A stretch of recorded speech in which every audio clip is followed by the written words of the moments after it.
Everyone else hear that? Okay. We can begin whenever you're ready, Your Worship. All right, thank you. I'd like to welcome everybody to the Township of Georgian Bay Council meeting for Monday, July 12th, 2021. I'd like to call this meeting to order at 9:13 a.m. And my apologies to all those who wanted to watch us. I understand we've had some technical difficulties, so this is being recorded and will be posted as soon as we get those all worked out. So again, my apologies to those of you who had to wait to watch this. In the spirit of reconciliation, we wish to acknowledge the enduring relationship between Indigenous peoples and the territories they traditionally occupied. We recognize and deeply appreciate the historic connection they have to this place, the land, the water, the sky, and all that live on, in, and above it. We are grateful for the opportunity to meet here, and we thank all the generations of Indigenous peoples who have taken care of this place and who continue to care for it. And we want to show our respect. Hundreds of years after the first treaties were signed, they remain relevant today. May they guide our decisions and actions. We commit to learn, to educate, to honor sacred places, and to take actions towards real truth and reconciliation. And obviously at this time, when we've over the last couple of months learned about the various graves being discovered, we are hearing, I think we can say we're hearing those children's voices at last.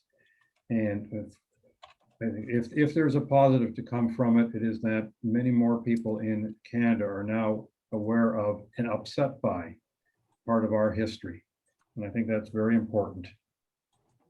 And with that, I would like to ask council, does anyone have any pecuniary interests that they believe they should declare, or any conflicts of interest? I'm seeing heads shaking. Oh, Councillor Bocek. Yes, Mr. Mayor, I'm sorry I don't have the agenda up in front of me, but I believe the first item on today's agenda was for a tower to be installed on Honey Harbor Road. There's going to be a presentation, a delegation with regards to a tower on Honey Harbor Road. Oh, okay. But we don't normally take decisions following delegations. That's great. I'm fine then. Thank you. Okay, thank you. All right. The first item of business we have is a delegation from the Forbes Brothers Limited. Sean Ogilvie. I don't think I see him here. Is he? Okay, I see him in the attendees list. So can whoever is in charge of bring him over, please?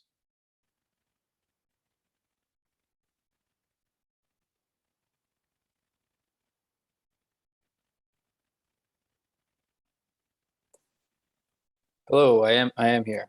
All right, Mr. Ogilvie, the screen is yours to present.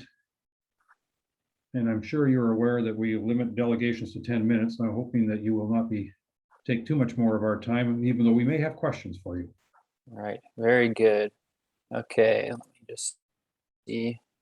Oh, so it tells me I can't share my screen. So I did send in the presentation. Maybe the clerk. Sorry, you should be able to share. You should be able to share now. Oh, okay, got it.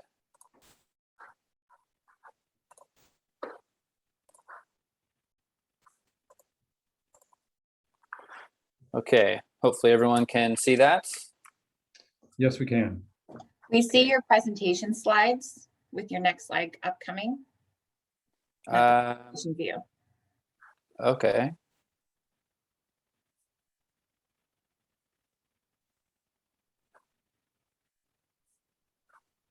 Just gotta figure out this presentation view here. Do you have multiple screens? Yes. Yeah, that. Should I disable my other screen? Or select that screen specifically. So if you stop sharing and then select only that screen.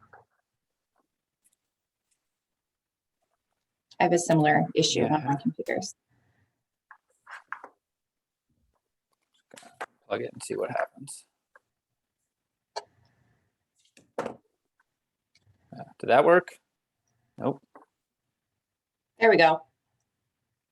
That's working for you now? Regular view? Yes.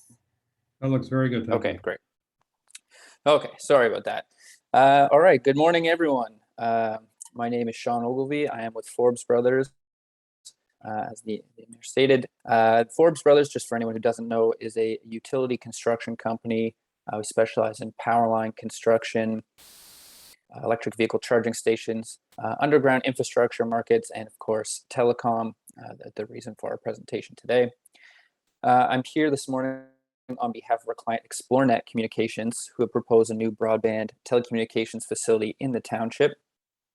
And the goal today, I guess, is just provide a brief presentation on what has been proposed, and hopefully to answer any questions members of public or members of council, sorry. And I'm not sure if it's a possibility, but if any members of the public have a question, maybe we can address that as well. Brief background on Xplornet for anyone who's not familiar, what they provide and sort of their unique network deployment. Xplornet is one of Canada's leading broadband service providers. They provide innovative broadband solutions to rural customers at work, at home, and at play across Canada. They offer voice and data communication services through a unique hybrid network, which is comprised of fiber cabling, fixed wireless sites, and a satellite system.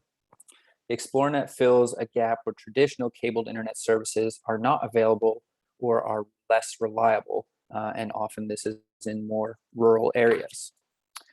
As I mentioned, Xplornet uses a combination of fiber optic technology, so the glass cables buried in the ground, fixed wireless sites, which is like the tower site we're discussing today, and a satellite network. Each of these different technologies has their sort of upsides and downsides. Generally speaking, fiber is the fastest, but most costly to build and can be the least efficient. And then on the other end of that spectrum, satellite covers the largest geographical area, but can be slower and have some interruptions. And fixed wireless kind of falls somewhere in between those two. And so by combining all three of these, Xplornet can create 100% broadband availability. And just to sort of touch on that network again, what we're looking at here is a visual representation of how Xplornet provides broadband to its customer network. So connected to the internet backbone, you can see their fixed wireless, fiber, and satellite technologies work together to provide broadband availability. The facility we're discussing today would be considered a fixed wireless site.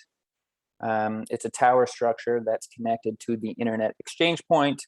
It transmits and receives wireless radio frequency signals to provide broadband services to the end user. So if you just, in case anyone's not familiar, if my mouse shows up on the screen, I'm not sure if it does, but if it does, the sort of taller looking tower sites with the circles around the top, that's what we're talking about. And that fills in coverage in sort of rural areas, medium density, residential, that sort of thing, without having to be delivered by cable direct to the home. And so deploying a new fixed wireless station in this area of Georgian Bay, Xplornet would be expanding the reach of their broadband network, as well as offloading capacity from surrounding sites. And all that means is just how many people can access broadband services from the existing network. So when we expand capacity, it will increase the speeds available, and it will remove blockages from current subscribers. So the location where Xplornet has proposed this is toward the middle southern portion of privately owned property. It has the municipal address 2306 Honey Harbor Road in Georgian Bay. The property is designated industrial zone. A quick note about this image here, you see there's old location and new.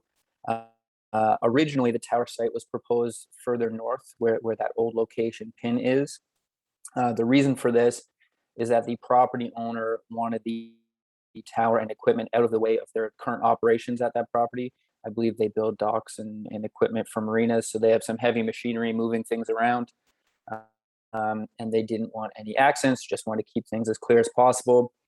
But after some discussion and a visit from Xplornet's construction manager, we've relocated to actually the developed portion of the property, which we think is a bit better. For one part, it's less removal of vegetation. I think both locations are very minimal, but the new location is on the developed portion of the property, so that's a little bit better. And then I believe it increases the setback from the wetlands that surround this site. And then also we don't need to build a new entrance. There's existing access to the property there. So hopefully this revised location is a little bit better, more suitable.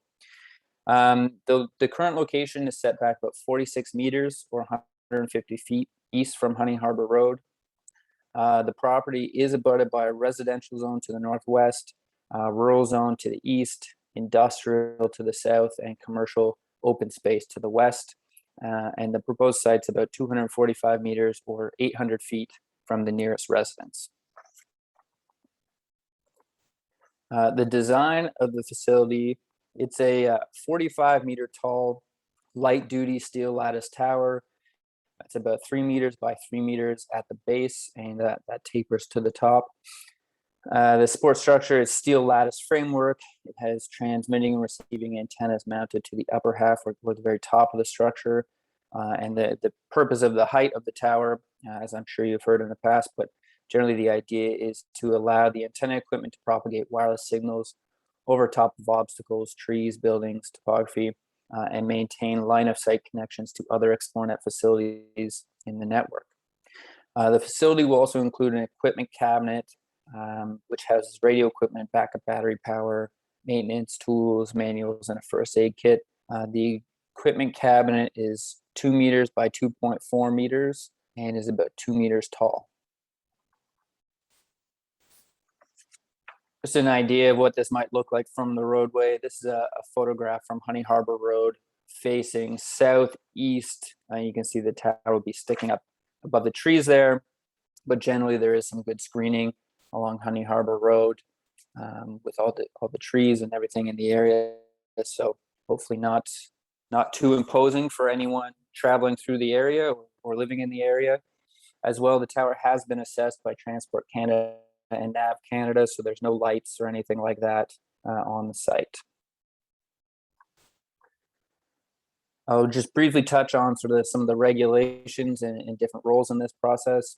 So I'm sure, as we all know, telecommunications and its infrastructure in Canada fall under the exclusive jurisdiction of the federal government, and approval procedures are administered through the Ministry of Innovation, Science and Economic Development Canada. The telecommunications company's role is essentially to expand and improve their networks. They do this through increased infrastructure. And then, of course, our role is to comply with federal, provincial, and municipal policies pertaining to this infrastructure where they apply. The township would be considered a commenting body to the proponent, and they are the administrative authority for any local policies, and ultimately the proponent, Xplornet, would require a recommendation from the township. The public, they are typically notified of any new telecommunications facility unless there's some specific exemption. The purpose of that is to gather any input at a local level and hear any comments they might have. And perhaps if there are comments, there's room for improvement at the site. To date, for our specific proposal here, we've submitted a package to the township, which I believe was circulated for internal comment. As well, public consultation has been undertaken via a newspaper notice advising of the facility, as well as a mailed notice to surrounding property owners. And actually, the mailed notice went out twice, once for the original location, and then when the location moved, even within the same property, we sent out a second notice so that no one was confused if they saw the location was different. As well, I believe the second mail notice included information on this council meeting today. To date, we have not received any comments from the public, and from the township, our comments have generally been that I think the only outstanding item other than council recommendation, which we'll need eventually, is they have requested environmental impact study because of the surrounding wetlands at this site. So with that is where we are. Hopefully I'm within the time and I can answer any questions. Well done, Mr. Ogilvie. That was exactly 10 minutes if we don't count the setup time when getting the screen up. So, and we'll give you that one. All right, thank you. Ms. Wade, is there any members of the public that want to comment on this that we're aware of? No, your worship. Okay, thank you. Council, I wonder if we get back to the full screen and then I can see everybody's hands, but I have seen Councillor Cooper's hand already because he's on the top little bit that I have. So Councillor Cooper, I'll let you go ahead. Well, hopefully soon we'll see everyone's faces. There, perfect.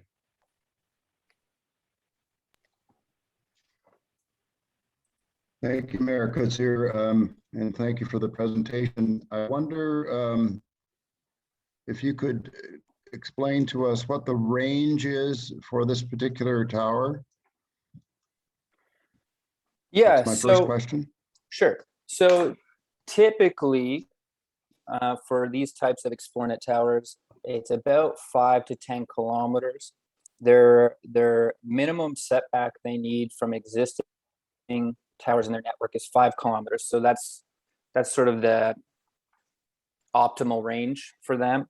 But the signal can travel farther, about up to 10 kilometers, of course. In each new site, this will depend on the topography of the area, what kind of trees, buildings are in the way. But approximately, that's sort of the range for these. So a follow-up question on that. I wonder if you could provide us with a map showing where your towers are and what your range is. I've heard from somebody just the other day that put in Xplornet and their services, there's no service. So I'd like to know where the towers are and where you plan to have them in the future, because when somebody tries to get the service and they can't get it, it's I think very disappointing. So if you could provide that, that would be appreciated. The second question I had was, you said there will be no lights on this tower. Is that what I understood, or was I misunderstanding you? Nope, that's correct. There's no lighting required for this site. And could you explain that? In other words, an airplane wouldn't hit it, or? No, so all of these sites, every tower site has to be assessed by Transport Canada and Nav Canada. And they evaluate the location and design against any airports or aerodromes in the area, the closest ones. And then they are the ones who determine whether or not you put lights on it. So in this case, they've assessed it and decided that it's low risk or no risk. And so there's no lighting required. Well, thank you for that. And I'm sure that some people will be quite delighted about that, having many of us having to deal with the global tower. So thanks. Yes, thank you. Thank you, Councillor Douglas. Thank you. Just a follow up to Councillor Cooper's question. In your future locations, is there any plan for MacTier by any slim chance? Thank you. Off the top of my head, I'm not sure. So right now we are working on a fairly large project for Xplornet. I believe we've got about 150 new tower sites spread out, of course, across different areas. But I'm going to take the request back for the tower map and coverage range of this site and showing the surrounding sites.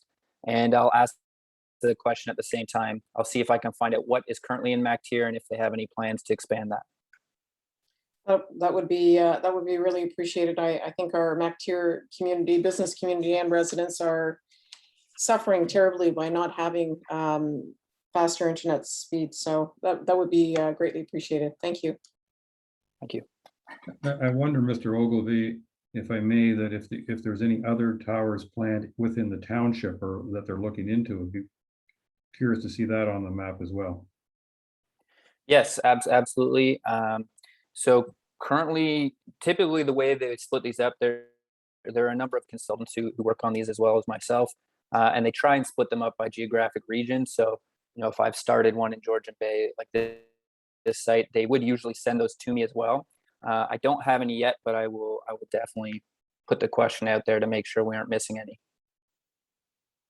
Thank you. Any other questions? Councillor Hazelton? Thank you. So Sean, I have a couple of questions, if I may. What challenges or conflicts do you come into if there is another service provider near you? Usually there's no conflict. There is the question usually of interference would be the technical problem. Generally speaking though, unless the two sites are like directly abutted, there's very little risk of interference. All the antenna equipment, same with phones and really any other electrical equipment is regulated in Canada, and I believe most of the world, to be honest, so that it cannot interfere with each other. So really the interference would come in, if Xplornet put this tower up and then someone came and put a big steel tower right in front of it, then just from a physical standpoint, it might block some of the signal. But as far as the equipment interacts, they've got some regulations in place for that. So generally that's not an issue. I believe there is one tower near this site down the road. I think it's a Rogers site, but I think it's one of the tree sites, which limits us in height. So normally one thing we try and do, and I think Xplornet's pretty good about it, because they're all about getting their equipment up quickly, is co-location. So if it's available, if someone has a tower nearby that's suitable, they would just put their equipment up on that, which is generally not a conflict. It's actually something we try to look for. But in this case, I don't think there's anything too close, and it doesn't appear that we have any conflicts with any other equipment nearby. Thank you for that. The reason I'm asking the question is there's another service provider who presented to us back in March who were planning to upgrade the tower that they have, which is currently at the fire station property just down the street from you. And I'm kind of wondering, why would they be focusing on using the fire station property and you're focusing on going on private property? No particular reason. So if the other carrier is looking to upgrade, then it's going to be faster for them to use a site they already have rather than get a new one. Most often we put these on private property. In certain places, there's I guess more of a push or a preference to put them on municipal owned properties, which is fine. We do that as well. One is not necessarily better or worse than the other. It's generally the siting is sort of first and foremost a technical exercise. Where would it work the best?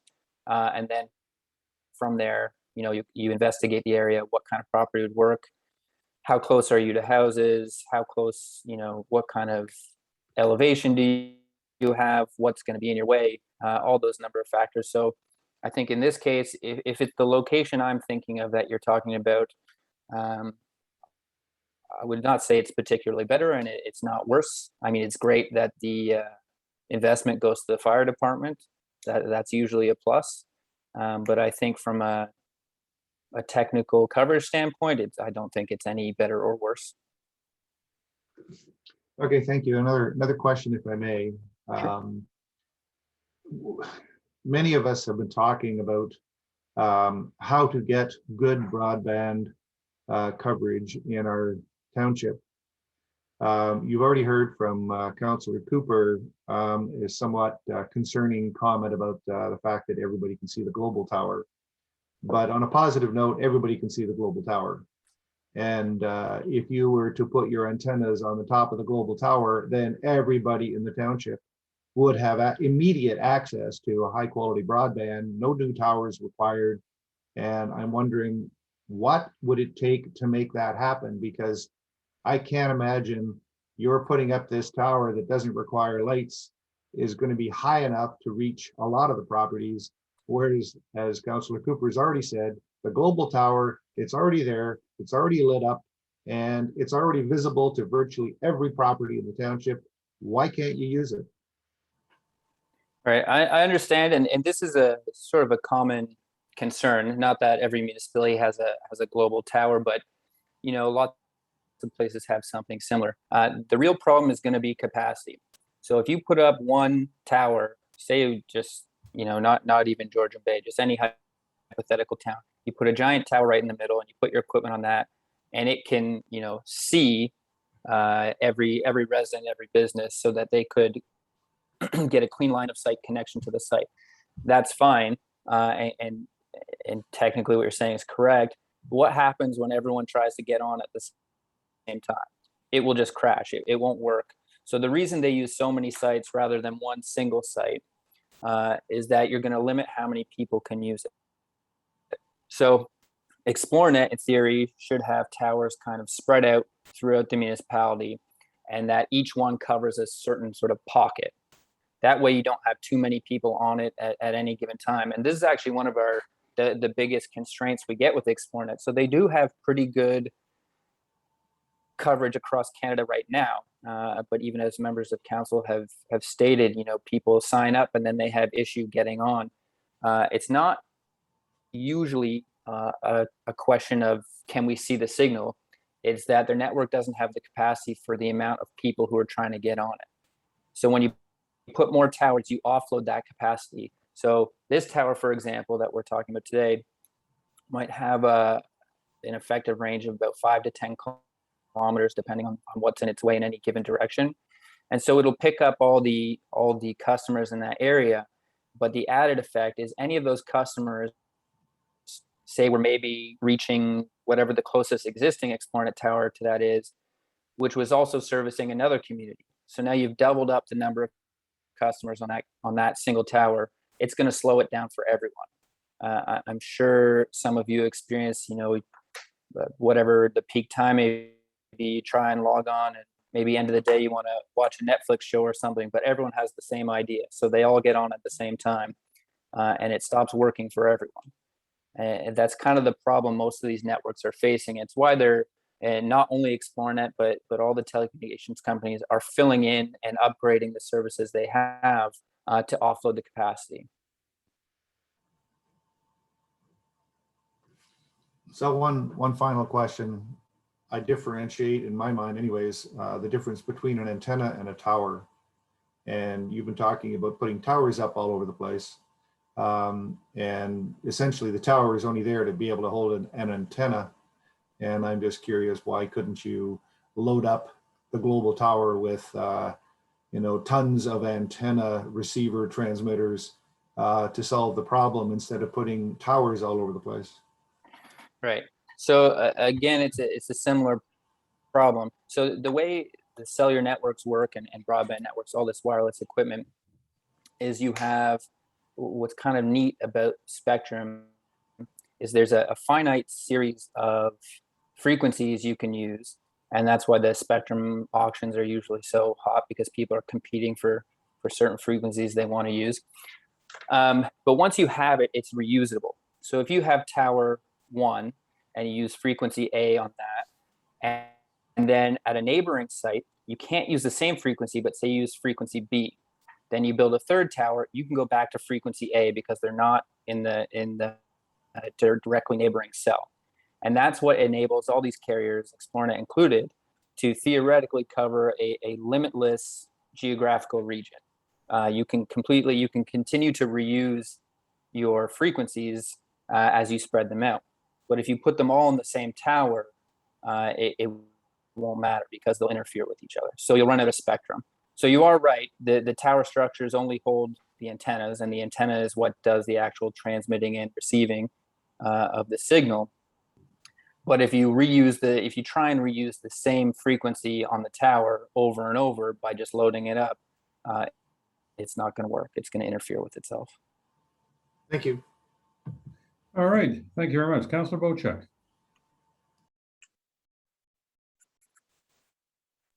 Yeah, thanks for the presentation, Sean. And I know you're not Xplornet, you're the construction company for the tower, but perhaps you could answer this. In Port Severn, we have an Xplornet tower. It's to capacity, and Xplornet will not take any new customers onto that tower. Can you tell us what the capacity of this tower in Honey Harbor is going to be, and how many customers are you going to be able to serve from this tower? You know what? That is a great question, and I do not know that answer, but I'm happy to find that out. If I'll use a comparative example because I know it for another site. We're working on a similar design tower in Essa Township, and I believe the plan there was it would offload capacity from about 450 customers and would provide reach to about 1,100 uncabled dwellings. So not current customers, but residents who don't have access to any cabled services. So if we're going off that number, I believe it was about 1,500 subscribers. So if you don't mind, maybe keep that in mind as a holding number, and let me get the specifics from Xplornet. Sure, I appreciate that. Thank you. All right, I'm seeing no other hands, so I'm going to say, Mr. Ogilvie, thank you very much for your presentation. We appreciate it, and your offer to get back to us a little bit more information. Thank you. Happy to do it. Thank you. All right, Council. Next, our consent agenda. And I have in front of me, moved by Councillor Bocek, seconded by Councillor Cooper. Be it resolved, the council adopts the consent agenda of July 12th, 2021 as circulated. Any comments, Councillor Hazelton? Yeah, I'd like to pull item B for discussion, please. The items tracker? Yes. Okay. Any other comments? All right, so I have moved by Councillor Bocek, second by Councillor Cooper. Be it resolved, the council adopts the consent agenda of July 12th, 2021 as amended to exclude item B. All those in favor?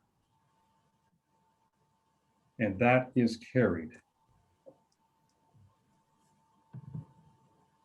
Councillor Hazelton, you have a comment or question in regards to the items tracker? Yes. Please go ahead.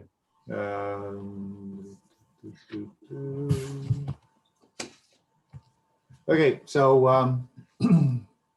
one of the things I wanted to highlight here is that first of all, it's great to have the action tracking list. It would be great if we could get the action tracking list in an Excel spreadsheet. It would be a lot easier to go through and understand and sort. But what I think is perhaps most important is that the resolution that council passed was that we track all action items. And unfortunately, this list has been constrained to 2021 items. There are lots of items in 2019 and 2020 that are continuing to be neglected, if you will. And I think it's important that we make the transition now. We've got the list. That's great. We're starting to see the visibility of it. But we do not want to lose track of the items from the past 2 years that are still outstanding, because we probably want to revisit and perhaps reprioritize the action required on those items. Ms. Gunby. Thank you, Your Worship, and good morning to members of council and staff here today. I just wanted to remind council that this has been pulled from the consent agenda, I think, each time we've brought it forward. So if council would like this as an item under reports to discuss every time, that might be easier. But also that we have a new executive assistant starting on July 26th. And that will be a role of that employee to go back in time to find the other resolutions, but we have stated that just moving forward from now, that's what the deputy clerk's role is at this time with workload and everything, but we will be moving forward, going through the previous ones. I don't think this is the first time that Councilor Hazelton has brought up this wish that the prior years be included. And I think your response was somewhat similar in prior months. Okay. Just so it doesn't get lost here, I do think that, first of all, I'm assuming that this is an Excel spreadsheet. And I think that it would be ideal if we could have the spreadsheet attached to our agenda package. That would make it much easier to read. We can reformat it as we like, and focus in on the things that we are interested in, as opposed to having a list that if you don't have a giant screen, it's tough to read and tough to make sense of. CEO Gunby. I'm not saying this to sound facetious, but you can easily Zoom. But also the Excel spreadsheets do not attach to the agenda, so that's why it's in PDF. But what we can do is when the agenda is published, email you the Excel version, so you can do your own manipulating for when it comes to this discussion at future meetings. Perfect. Thank you. Councilor Jarvis, I saw your hand. Yes, when I looked at this on my regular computer, I'm using my second screen happens to be my cell phone, which kind of limits my visibility. But when I looked at this earlier, I saw some highlighted items, which I thought were just updates to this sheet. They aren't showing up now as I look at it on my phone, unfortunately. And I'm wondering, I like the idea, as has been suggested by our CAO, that we keep this as a separate item on our agenda for discussion at future meetings, because as per comments by Councillor Hazelton and I think comments I've made in the past as well, plus any updates that may come through, I think it's something we would want to conceivably pretty much discuss at every meeting, even if it's a short discussion. So I'm wondering if that wouldn't be a good idea. CEO Gunby. Just me one more time.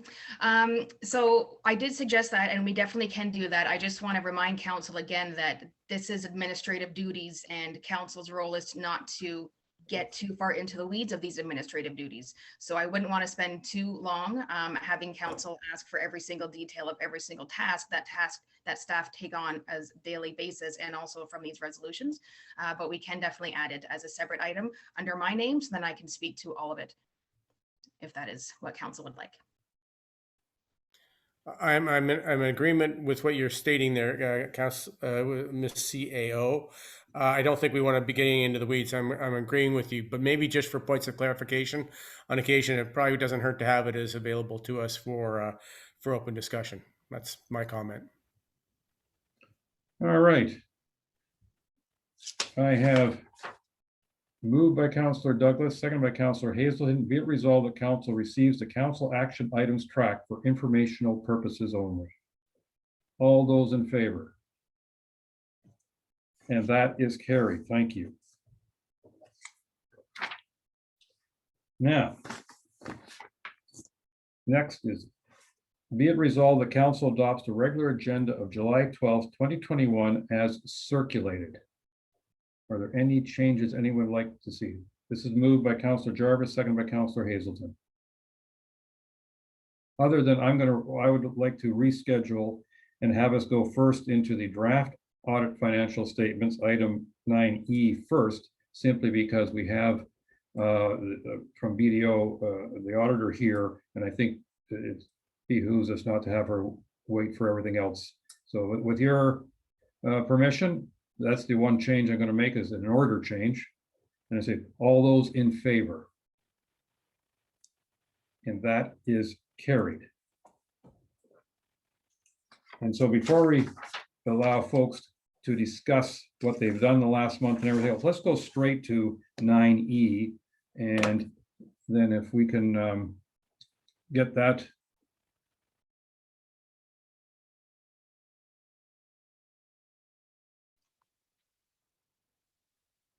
Oh, you couldn't hear a word I said, but I see Ms. White has joined us. And so Ms. Boutiette, if you could just address 9E, and then we'll get back to our regularly scheduled programming.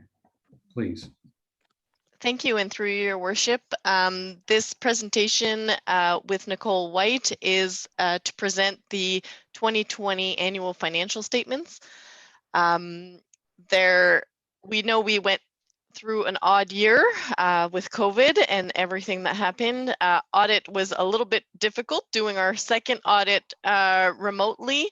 However, BDO has put up a portal where all of our audit work was shared through that portal. And I'm going to let Nicole present the annual results and the financial statements. Great. Can everybody hear me?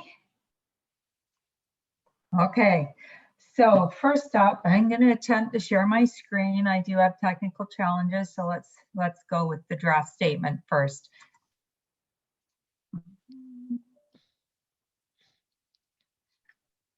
So can everybody see a financial statement? Okay, so we'll start off with the audit report. And as Julie mentioned, this year has continued to be challenging both for clients and for my staff to get audits done remotely. We are very looking forward to next year where hopefully we will be on site in person as normal and things will be a lot more efficient for us to gather our audit evidence. Fingers crossed, we seem to be on the right track. So anyway, so we are planning on issuing a clean opinion. So we audit in accordance with public sector accounting standards. So at this stage, we've gathered the majority of our evidence to support a clean opinion, which is what you want. So the accompanying financial statements present fairly in all material respects the financial position of the municipality, the results of its operations, the changes in the financial assets, and its cash flows for the year then ended. So we do plan on issuing a clean audit opinion. So that's obviously a good thing, what you want. The report does cover responsibilities of management, which ultimately the financial statements are yours.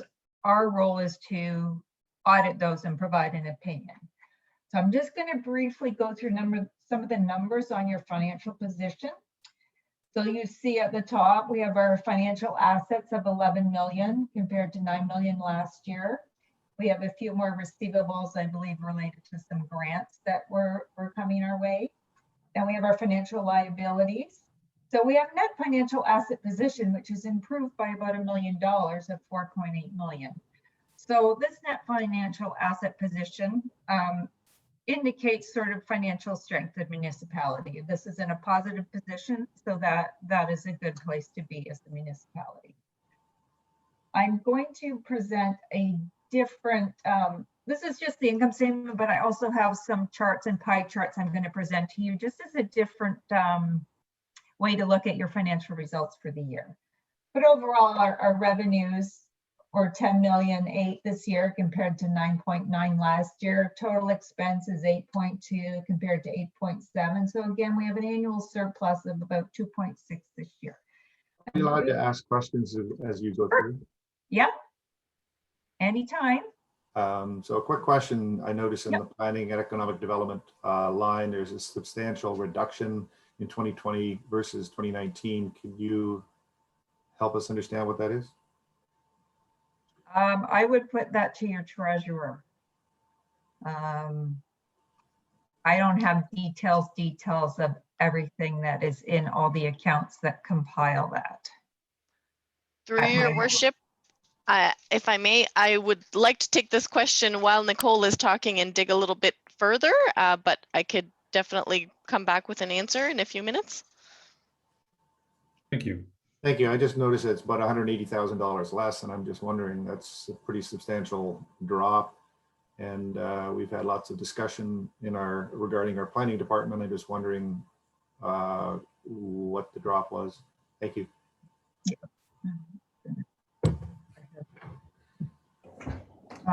Okay. So I'm going to put another screen up.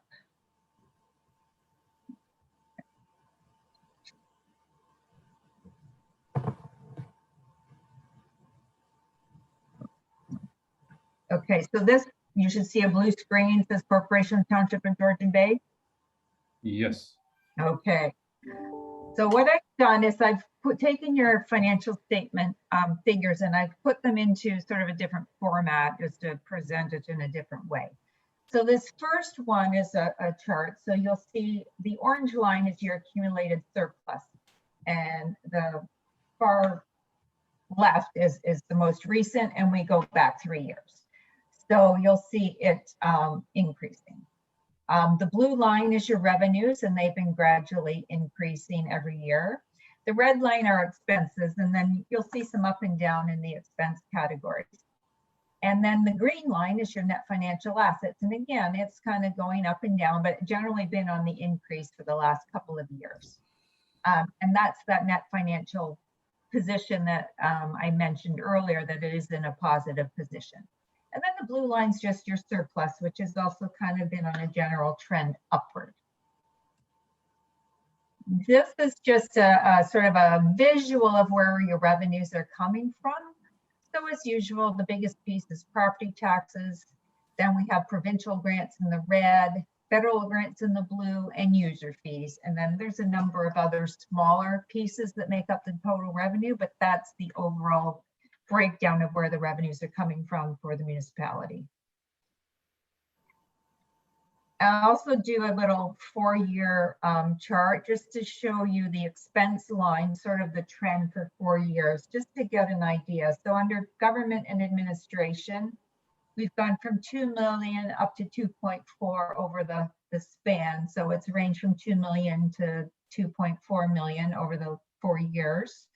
We have Parks and Recreation, which seems to be declining a bit, 1.5 in 2017, and then a couple similar years, but then it's gone down a bit.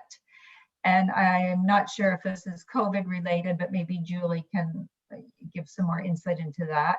And then we have the Planning and Economic Development, which she's looking into the decrease in 2020. Building and septic inspections, around 600,000. Again, there was another dip in that line in 2020. And then we have fire, emergency, and bylaw, and it seems to have been gradually increasing for the last 17 till now, sitting at just over 1 million in 2020. And last are our roads department, and it goes from 2.1 million up to 2.4 million last year, and then back down to 2.3. So that's just sort of a 4-year sort of snapshot for you by your expense categories. And then the last section, this is just again a similar pie chart, but it's on the expense side, and I've broken it down by object. So you'll see salaries and benefits is the blue piece, which is 45-47% in both the years. Goods and services 28% and 32%. Then we have amortization of our tangible capital assets at 18 and 16%. And then contracted services is fairly small, followed by interest. So that's just sort of a visual of sort of by object of where the money is going out to support the community and the municipality and all the services that we provide. So hopefully that gives you a bit of a picture of the financial results for the year. It's just a little different than looking at columns and lines of numbers, which is what the financial statement looks like. Does anyone have any questions for me thus far? Councillor Hazelton. Is the document that you're sharing with right now available to us? Yeah, so I did it over the weekend, unfortunately, but I will email it out to Julie and she can distribute it to the councillors. It's just a Word document, so I will be happy to distribute that. Thank you. Yeah, it does make it a little easier to digest than the columns of numbers. Your worship, if I may, the planning and economic development saving was mostly in consulting fee. And if Nicole goes back to her chart where it was divided by where there was 4 years, and you could see the planning and development, you could see that 2019 was kind of an anomaly, like it was very high at $870,000. So it's kind of gone back in line with, 2017, 2018, and the fact that we had a full-time director of planning. We didn't need the consultants as much. Therefore, we're kind of back in line to where we were prior to the anomaly of 2019. All right, thank you. Councillor Hazelton. Thank you, Julie, for that.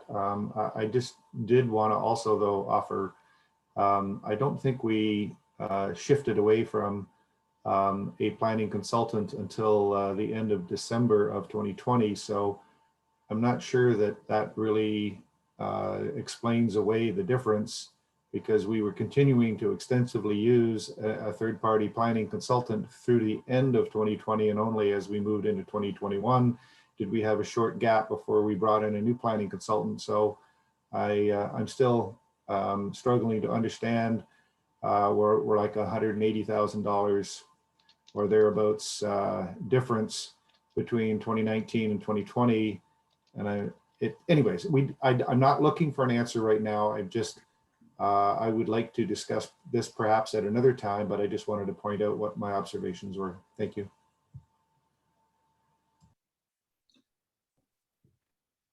Thank you. I'm going to, if I may, just add a couple of my own comments. And one is that I'm quite impressed with the ability to get this audit done, and that it's a pretty clean audit.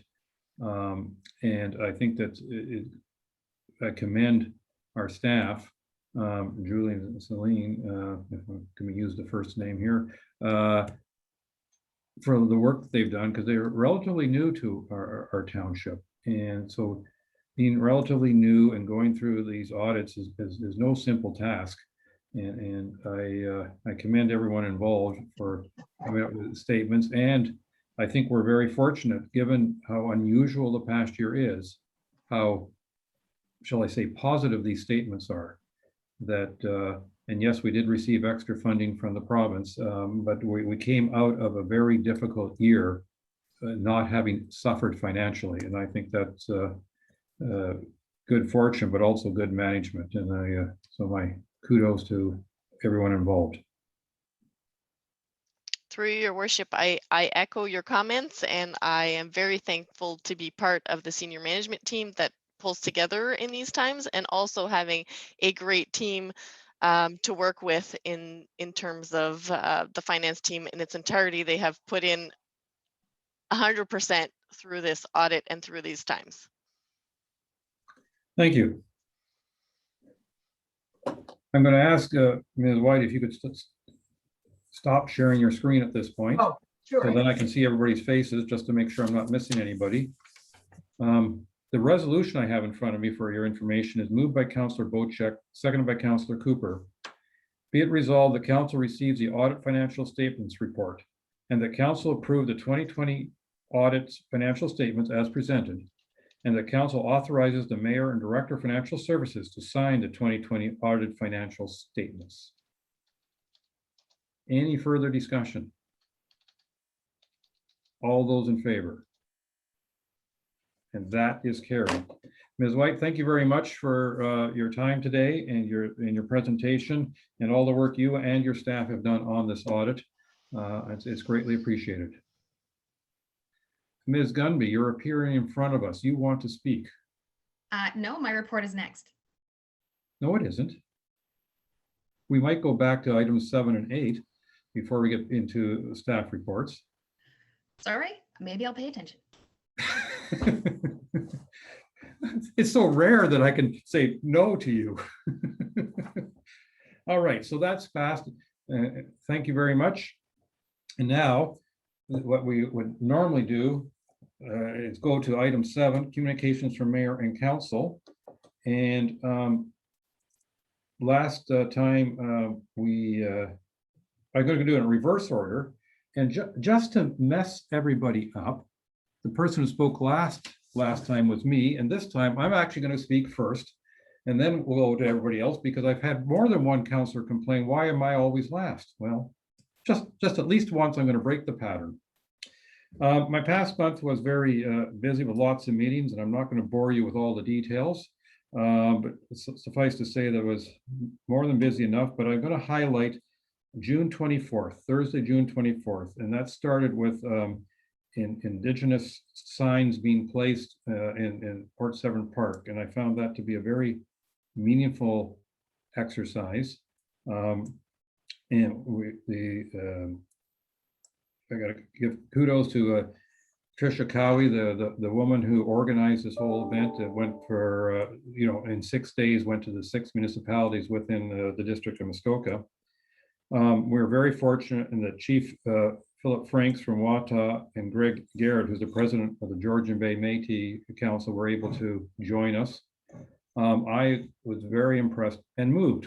It was quite educational and emotional to walk past these 215 signs and read the various scripts that have been put on them often by children and volunteers and different organizations in the area. And I thought it was a very important commemoration of all the Indigenous children that we have lost over the last 150 years through these so-called schools.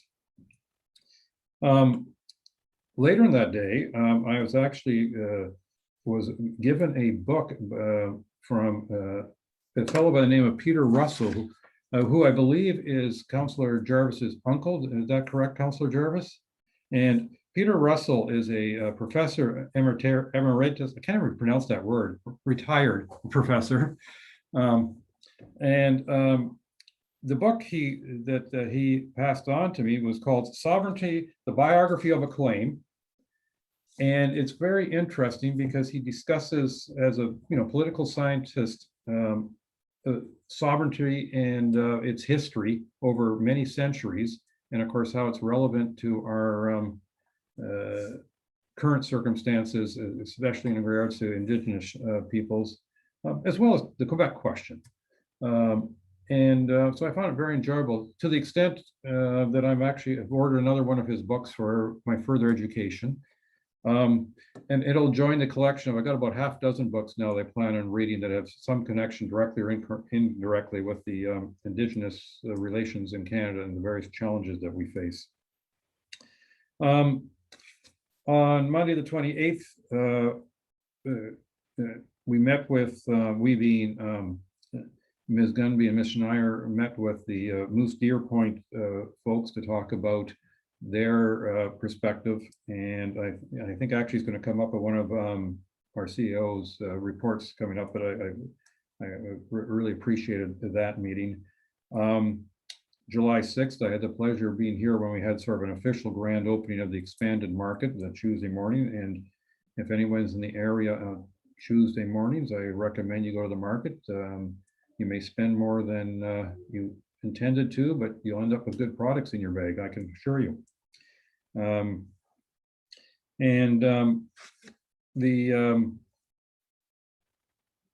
Yeah, I think I'll leave it at that. Councillor Bocek, I'm going to hand it over to you.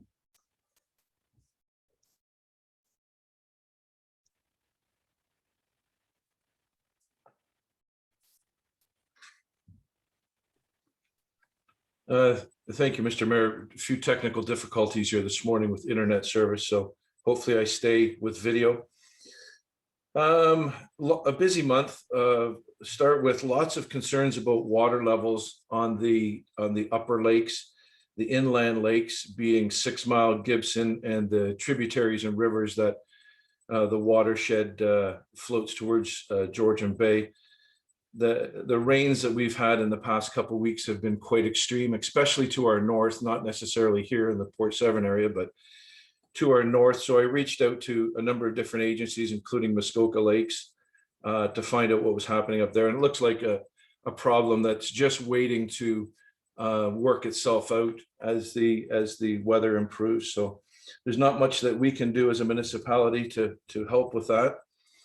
Met with the folks at Wildwood on the Severn about planning issues they're having with our township, not necessarily our staff or any problems with individuals, but they find that every time that someone within the park wants to do anything on the water, the requests are there for the same repeated studies to be done on the same area of water.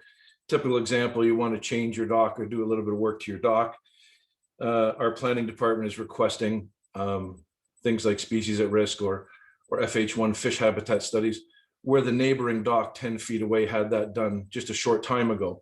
So they're thinking it's redundant and they're hoping that they can address that issue through me in future council meetings.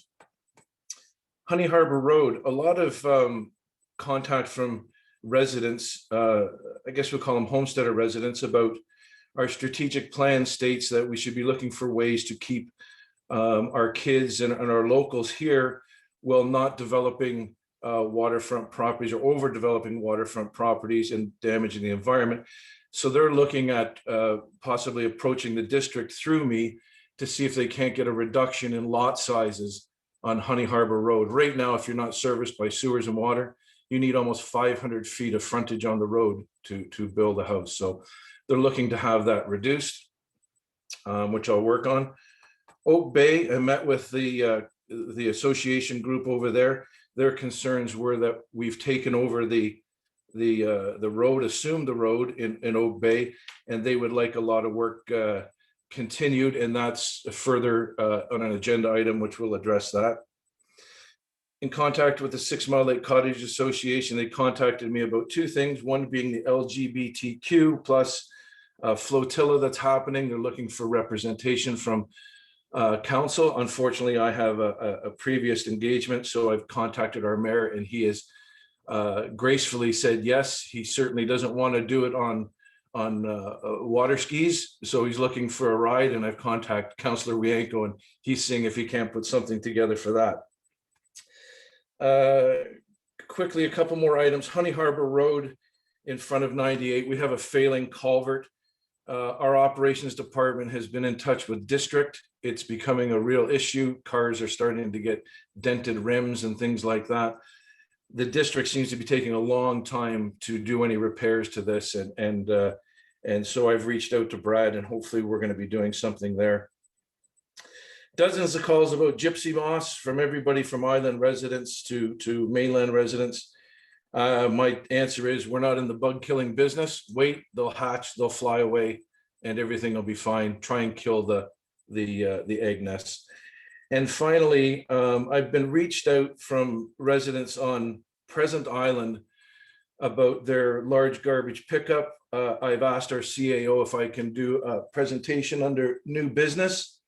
Because of COVID, it was put off, but I guess things are getting a little bit ridiculous out there with the garbage collection, and they're looking at some way of alleviating that from the island. So that's an item coming up on the agenda under new business as well. And thank you. All right, thank you very much. Councillor Wienko, followed by Councillor Cooper.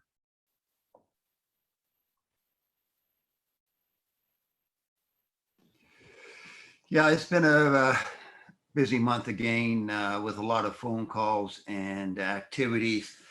Got a lot of calls about gypsy moths. They've been pretty bad on the east side of the highway, all the way from what do you call Coldwater, all the way up to most of the top end of 6 Mile Lake. So the whole west shore of our lake and all that area has been all damaged quite a bit, and got a lot of phone calls on that. On roads, I met with the district on South Gibson Lake Road. I had a tour with their staff on that. They're spending $2 million improving that road. And we went over a number of issues, and I highlighted some concerns that they had not addressed yet, and hopefully that'll be done. On the 8th of July, I had an executive meeting with the SSCA, and we've recommending to the board that the budget increase for next year be maintained at 2%, so that hopefully will go forward and will come to us later on this year. Besides that, I think that was about it. Yeah, that'll be it for now. Thank you. Councillor Cooper, followed by Councillor Jarvis. Thank you. like everybody else, this is a busy time of year. Happy to be able to say that I'm now a month past being fully vaccinated, so that's exciting for me. And I hope a lot of others in our community have been fully vaccinated as well. Yeah, busy month. I don't think there's anything that particularly stands out other than a lot of contact with our community and you know, certain concerns, including about Gypsy Moths and Honey Harbor Road and so forth. So those common things that have been mentioned already. So I don't think I'm going to take any more of council's time, just to say it's a busy time. Thank you. Thank you. Councillor Jarvis, followed by Councillor Douglas, and then be Councillor Hazelton bringing up the rear. Yeah, interesting that, of course, a lot of cottages are now up, but I'm finding that now they're up, I think they want to be involved in their own activities, so I'm not hearing too much from them at all. Other than that, Committee of Adjustment we had on the 18th, Library Board on 23rd, where we get to chat with our new CEO. That was a very pleasant experience. There is an awful lot going on with regards to our libraries, and I am going to really push everyone on council to get to take some time and go and visit at least one of the libraries sometime in the near future. They are working, I know they're working extremely hard to get things in order. The Honey Harbor Library is brand new as it stands. Severn's moved, had another move. The only library that's been basically the same all the way through all this, of course, is MacTier. A lovely library in and of itself. But please take some time and go check out our libraries. I think you'll find it very, very worthwhile. Other than that, I had a SegBay meeting that was canceled due to lack of quorum. That was it.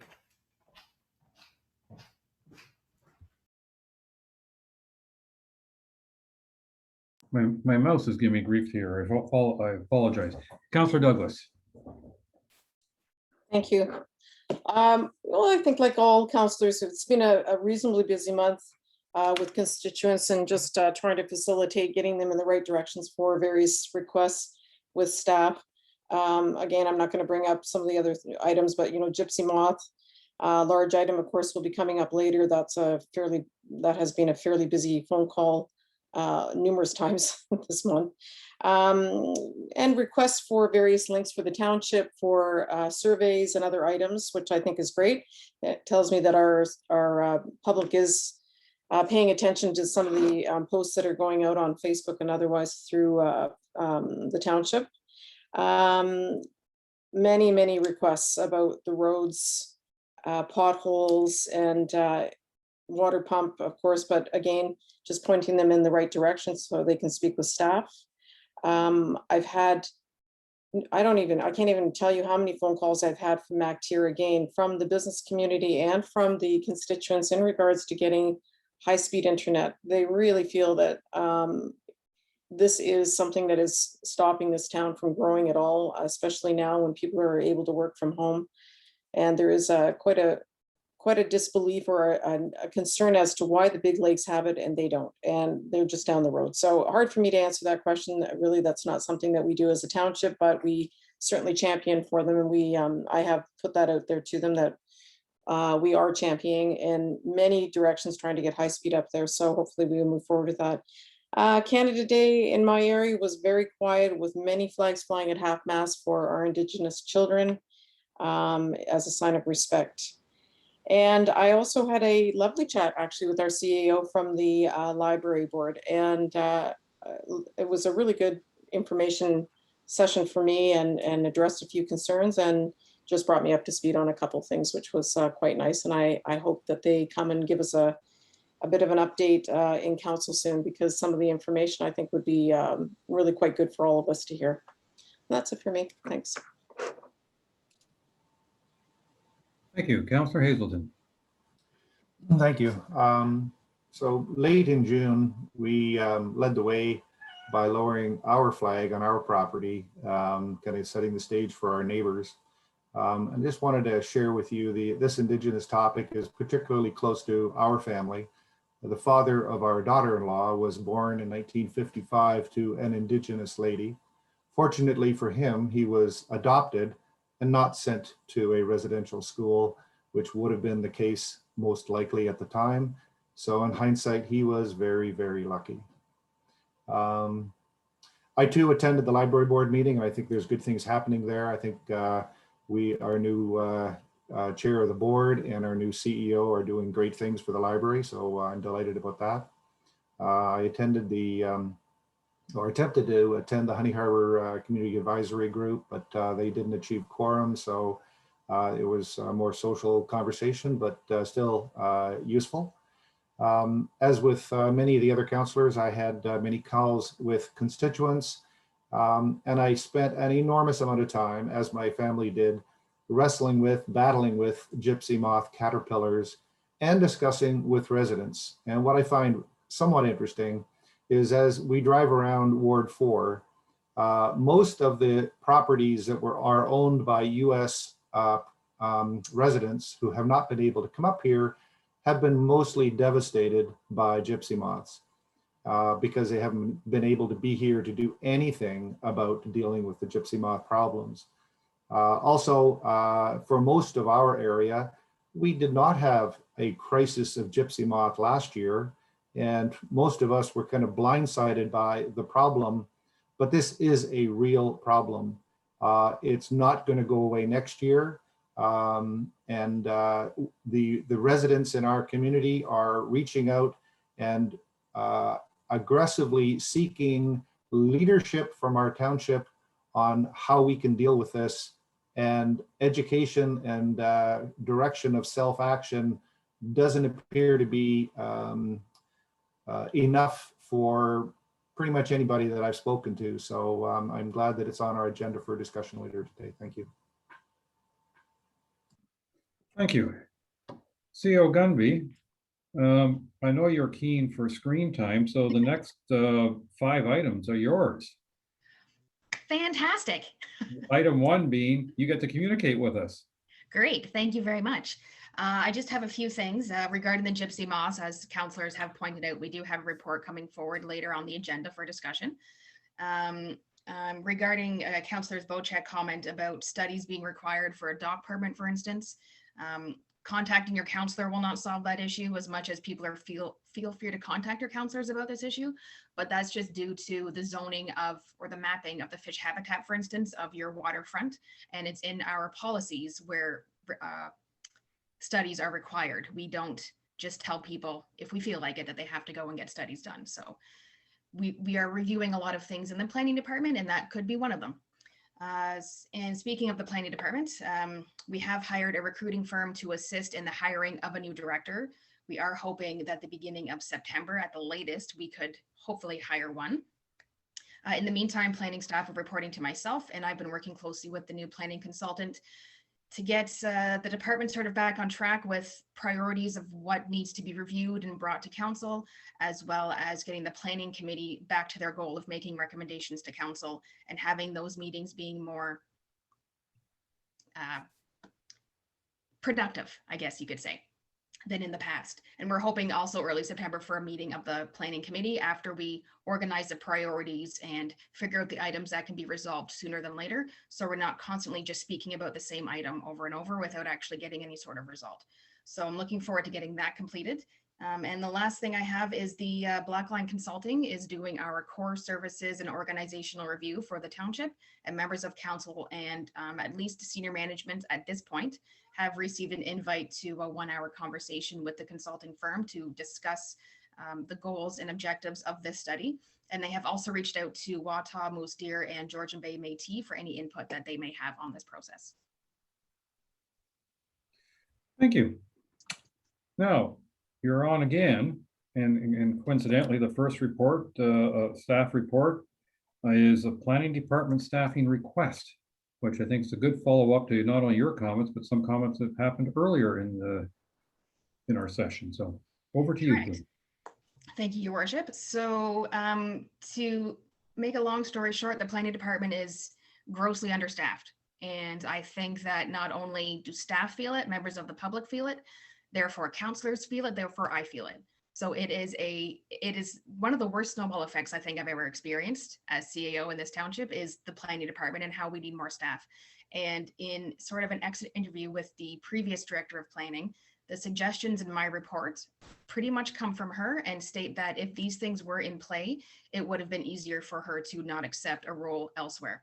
And these items include having a junior planner to review all of the building permits and do building permit pre-consultation. And then that would free up the planner to do the committee of adjustment and council reports. And that would free up the director, once hired, to do the director role. Previously, the director was reviewing dock permits, and that is not a director role. They're supposed to be reviewing policy and organizing what can come to council for discussion for changes and implementation. The other request we are making, other than a junior planner, is an environmental technician. Now, in your report, I think it says environmental assistant, but we find that technician sort of, it just makes it more broad what the expectations of this role is as to just an assistant, because the environmental technician will assist with our planning municipal law enforcement officer with being the first point of contact for any sort of complaints when it comes to zoning bylaw infractions, the site alteration, tree cutting bylaw, things like that. The report also outlines that we are hoping to, with this environmental technician, if approved, will work with the planning MLEO to develop an environmental permitting process, because we do not have a conservation authority that allows members of the public to file complaints or do the investigations or do site inspections when it comes to sort of site alteration issues. And so if we can develop our own environmental permitting process, which we don't know exactly how that will look at this time, unless this is approved, then we will look at it closer. We can not only bring in revenue to help assist cover these two new positions, but it will give us more sort of teeth. And when we create these new policies, if possible, then we can do the environmental permitting process, which I think will alleviate a lot of concerns and education when it comes to people just altering their shoreline because they just figure it's their property and they can just clear all the trees out, or they can just make it a beach. So there's many things that we can be doing to improve education and processes for saving sort of the site alterations. So we are asking for these two new positions. And the last thing I wanted to state about that is that I had an email exchange with Councillor Douglas last week, who was discussing about the current planning staff and their roles and job descriptions. But I just wanted to explain that because this report is just for asking for two new staff members, if we want to speak about specific employees that already exist in the township, that would be a closed session matter. But we do have the Director of Human Resources here who can explain, if council would like, how we come up with the wages of all staff during the compensation review that we had. So if Councillor Douglas still wants that information, we can have Tammy definitely outline that process as to how the wages have been set for all of the employees throughout the corporation.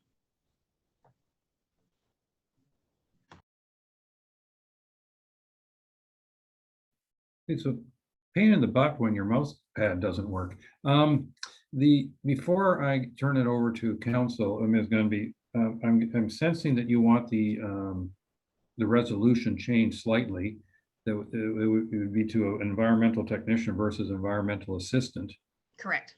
Are all the numbers in the resolution to change, or are they? Yes, they are. I apologize. Okay. I was given an incorrect number. So I think I did email you and the clerk, and the recommendation, the resolution is supposed to read. Give me one moment here. We might as well get this out of the way before we get into the discussion. As well as an environmental technician at the wage of $19.41 brackets probationary and $21.84 brackets step 1. That's the change noted. Okay, so just the one number is changing. Correct. Okay. All right, before we get into the discussion, I'll just read the resolution so we know where we're headed, and then we'll turn it over to council. Moved by Councillor Hazelton, seconded by Councillor Douglas. Be it resolved, the council authorizes the CEO to post for a junior planner at the wage of $22.94 probationary and $26.98 step 1, as well as an environmental technician at the wage of $19.41 probationary and $21.84 step 1, and that the position be funded, I guess that should be positions, be funded through the working capital reserve for 2021. Ms. Martin. Sorry, I just wanted to just one little correction on that. It's 1941. Sorry, it's not 2184 because that's the final step, I believe. So I just wanted to make sure we had it accurate. Sorry, I'm just checking my chart. For U4. Oh, sorry, U2. It's 1941 probation and 1999 step 1. That's what we did have. Apologies. Then it was correct. Okay, Sorry, I thought you said 2184. Yes, the original resolution said 1999. But they Oh, okay, I Yeah. gotcha. All right, so everything's fine. Council, I believe I already saw Councillor Douglas's hand. Thank you. Jessica, can you just confirm for me who we've got, how many people do we have in the planning department right now? Currently, we have a planning technician, and Yep. they are sort of the front line if anyone calls to check on their zoning. And she also does the circulations for the planning applications, and she's does a lot of admin work for the planning department. And then we have one planner, so we have one staff member reviewing permits and doing all of the planning work. And then we have a planning municipal law enforcement officer who does all of the investigations when there is any sort of zoning bylaw infraction complaint. And currently we have a summer student helping it with the admin work. So just further to that, I'm just wondering, you're asking to create a new junior planner's position and another technician, am I correct, to help with the environmental aspect? Correct. Would we not benefit from having another planner in that department for how busy this is? I mean, it's such a busy department, and it seems to be the most problematic for our township, not just for constituents and us as counselors, but for the staff. I mean, I think it's someplace that we should really seriously have a conversation about throwing some teeth at this and actually offering good wages, because planners are, as we all know, hard to get, hard to keep. And if we just have a skeleton crew, and by adding a couple of more people, and when we probably need another planner, how long are we going to keep our staff? I mean, the turnover, it's just so much pressure for them. So I'm just suggesting that the junior position, I agree should be there. And I agree we need another technician to help out with our environmental aspect. But I also feel that we quite seriously need another planner in that department. And I would be highly in favor of supporting that if it's something that is the will of council. I agree, Councillor Douglas. I'd say about 5 years ago when we had 2 planners, it almost seemed like there wasn't enough work for both of them. So that is why when there was a vacancy, we decided to post for the planning municipal bylaw enforcement officer, because that at the time was the most pressing matter, was the complaints. So, but now with COVID and a lot of people have been moving up here, and when they get to their cottage and they realize that work needs to be done, it's really difficult, especially for one planner. And there's about 600 permits a year, let alone the planning applications, the council reports, the planning committee that has to be worked with, the projects assigned by council. If council would like to give me 3 new staff in the planning department, I'd be more than happy to abide by that resolution. Yeah, I for one would like to see that be put up for discussion, because I think by putting a Band-Aid on what's going on right now, with the increase of the applications coming in because of COVID especially, and I know that there is, boy, you talk to any contractor out there and we just can't stay on top of it, and it's very difficult. Perhaps for some, they may say, well, why do we have to get permits out right away? Well, the season's short, and it's very short. It's a very short working season, and people don't want to wait 2 years, and they shouldn't have to really. But my worry with just adding a couple more people to help, it's just not enough. I think it's just barely hitting and scratching the surface of the pressures that are on our planning department. And I, for one, would like to include in our resolution that we add the staff going out to look for another planner for the department to help Brad. That's my thoughts. Thank you. Councillor Rienko.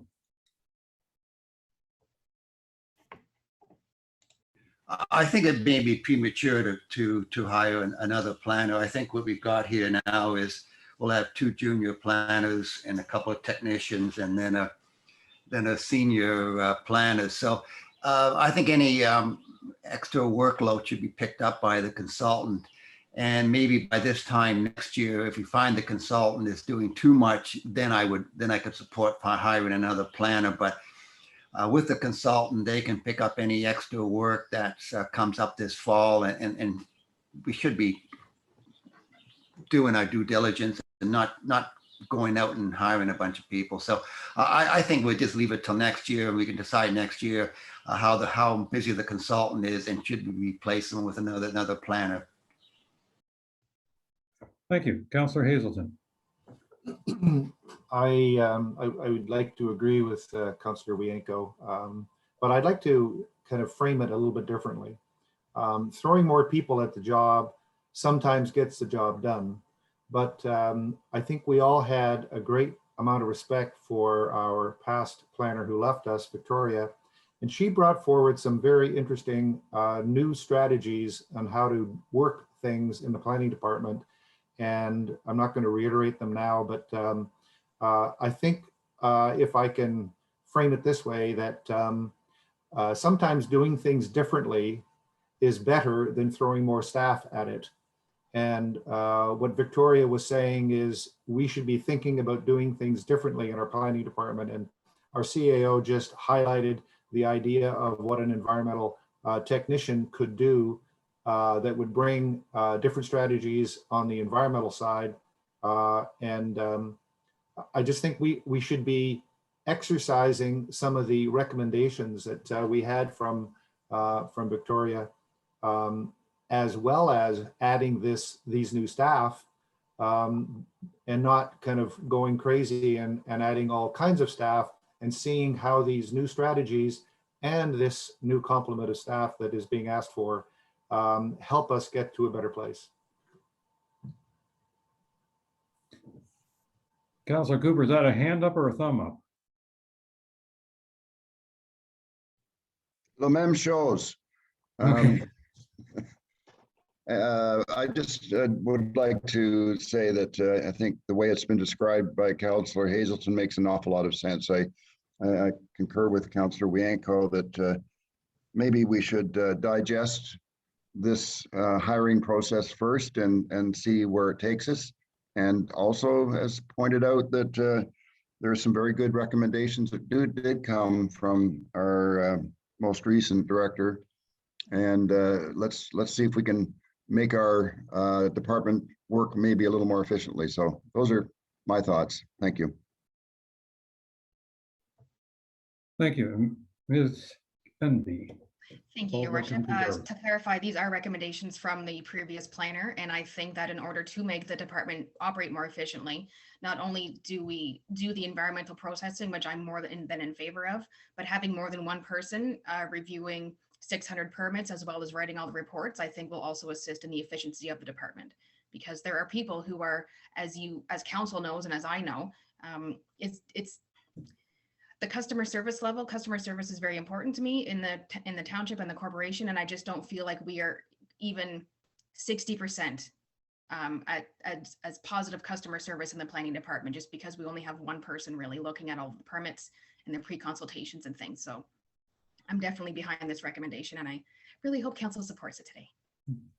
Councillor Jarvis, followed by Councillor Bochek. Yeah, I find myself in agreement with Councillor Hazelton, Councillor Cooper.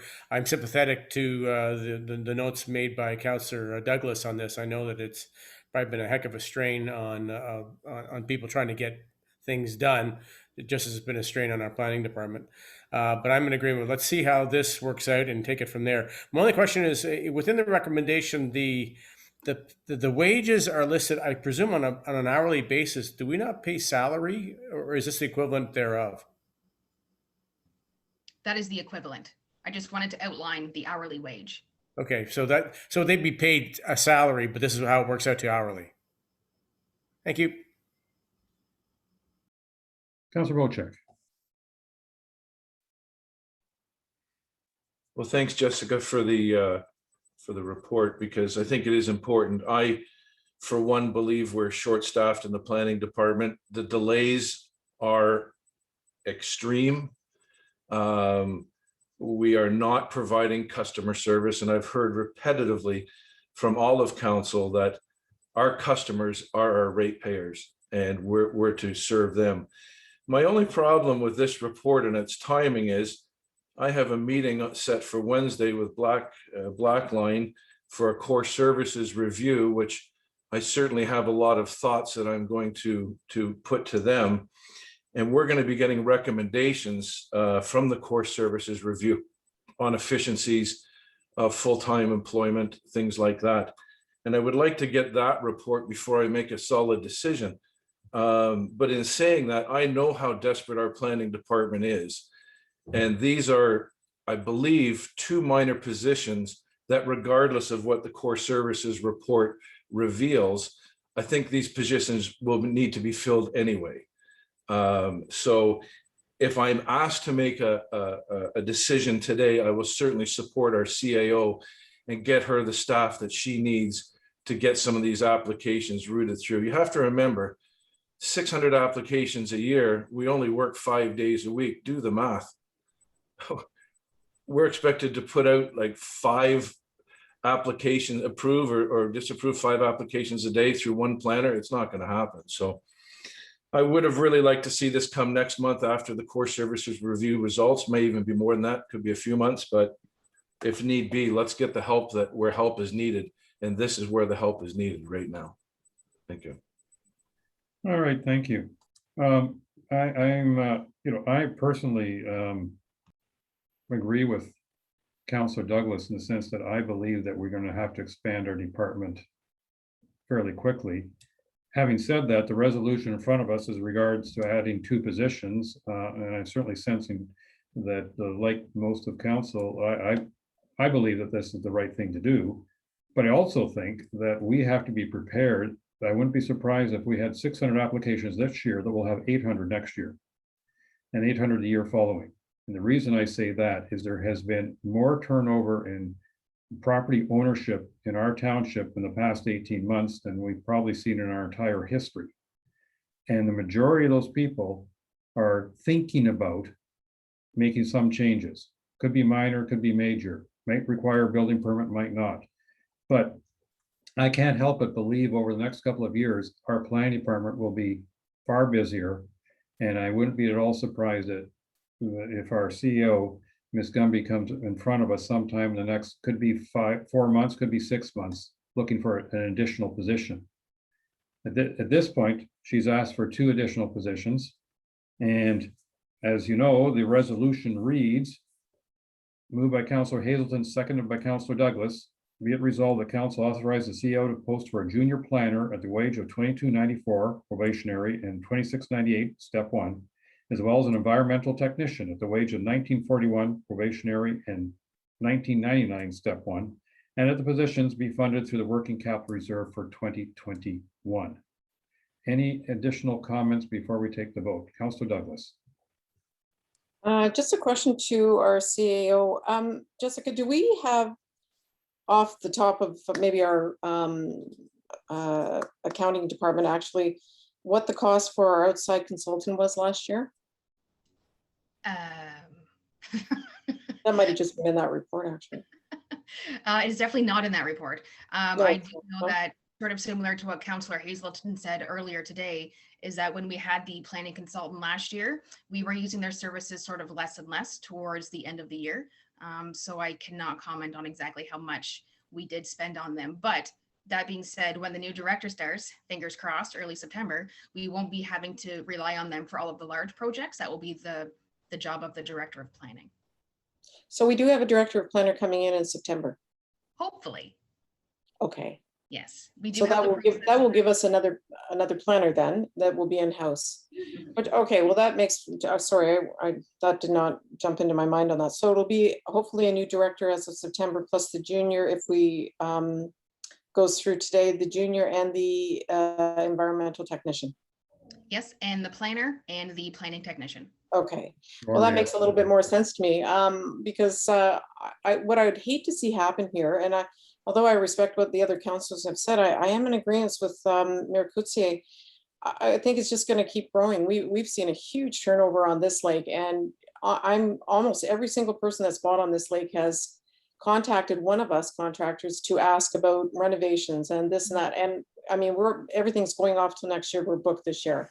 So what I'd hate to see happen is that, you know, what's 600 now turns into 700 or 800 next year, and we're found flat on our feet trying to find a planner in the busy season. I mean, I would like to see our planning department ready to roll with whatever's coming at them, because I don't believe we're going to level out or stay the same size in this township. I can't see it. And what I would hate to do is have all these great people in place for planning, but because they're so stretched, we start losing them again at the wrong time. And I think we need to be a little proactive. But I do agree that we have, you know, if we've got a director coming in, that's a really good thing. And let's see how our consultants do. But if our outside consultants are used quite a bit, and that is more than what a planner is going to cost, I think we should be looking at that cost-wise. Mhm. Anyways, that's my comments. Thank you. Thanks for your report, Jess. Thanks. See no other hands, I'm going to ask all those in favor. Okay, Ms. Gunby, Ms. Martin, go get us some people, please. That On is it. carried. Thank you very much, Council. Okay. Ms. Gunby, CEO Report 2021-10, Climate Action Muskoka. Thank you, Your Worship. So this report comes as a result from the delegation that we received from Climate Action Muskoka a few months ago. All of the CAOs sort of had the same report they're presenting to their council. And I think, if I remember correctly, 3 Muskoka municipalities have passed the resolution in the report. So it's the same report basically that all councils have seen throughout Muskoka. Reading the resolution with the mayor after the agenda was published, we went through and noticed that we are already doing most of this work they're asking us to do, and we're already paying for it through other entities to be done. We have a local action climate plan in place already, and we've already paid for this work. Council and staff time has already been allocated, both in the past and currently, to support the climate action plan. And I'm just going to leave it up to council if they want to entertain this resolution or not. I just feel it may be doubling of efforts of things we are already in the midst of working on. Thank you. Council. Councilor Wienko.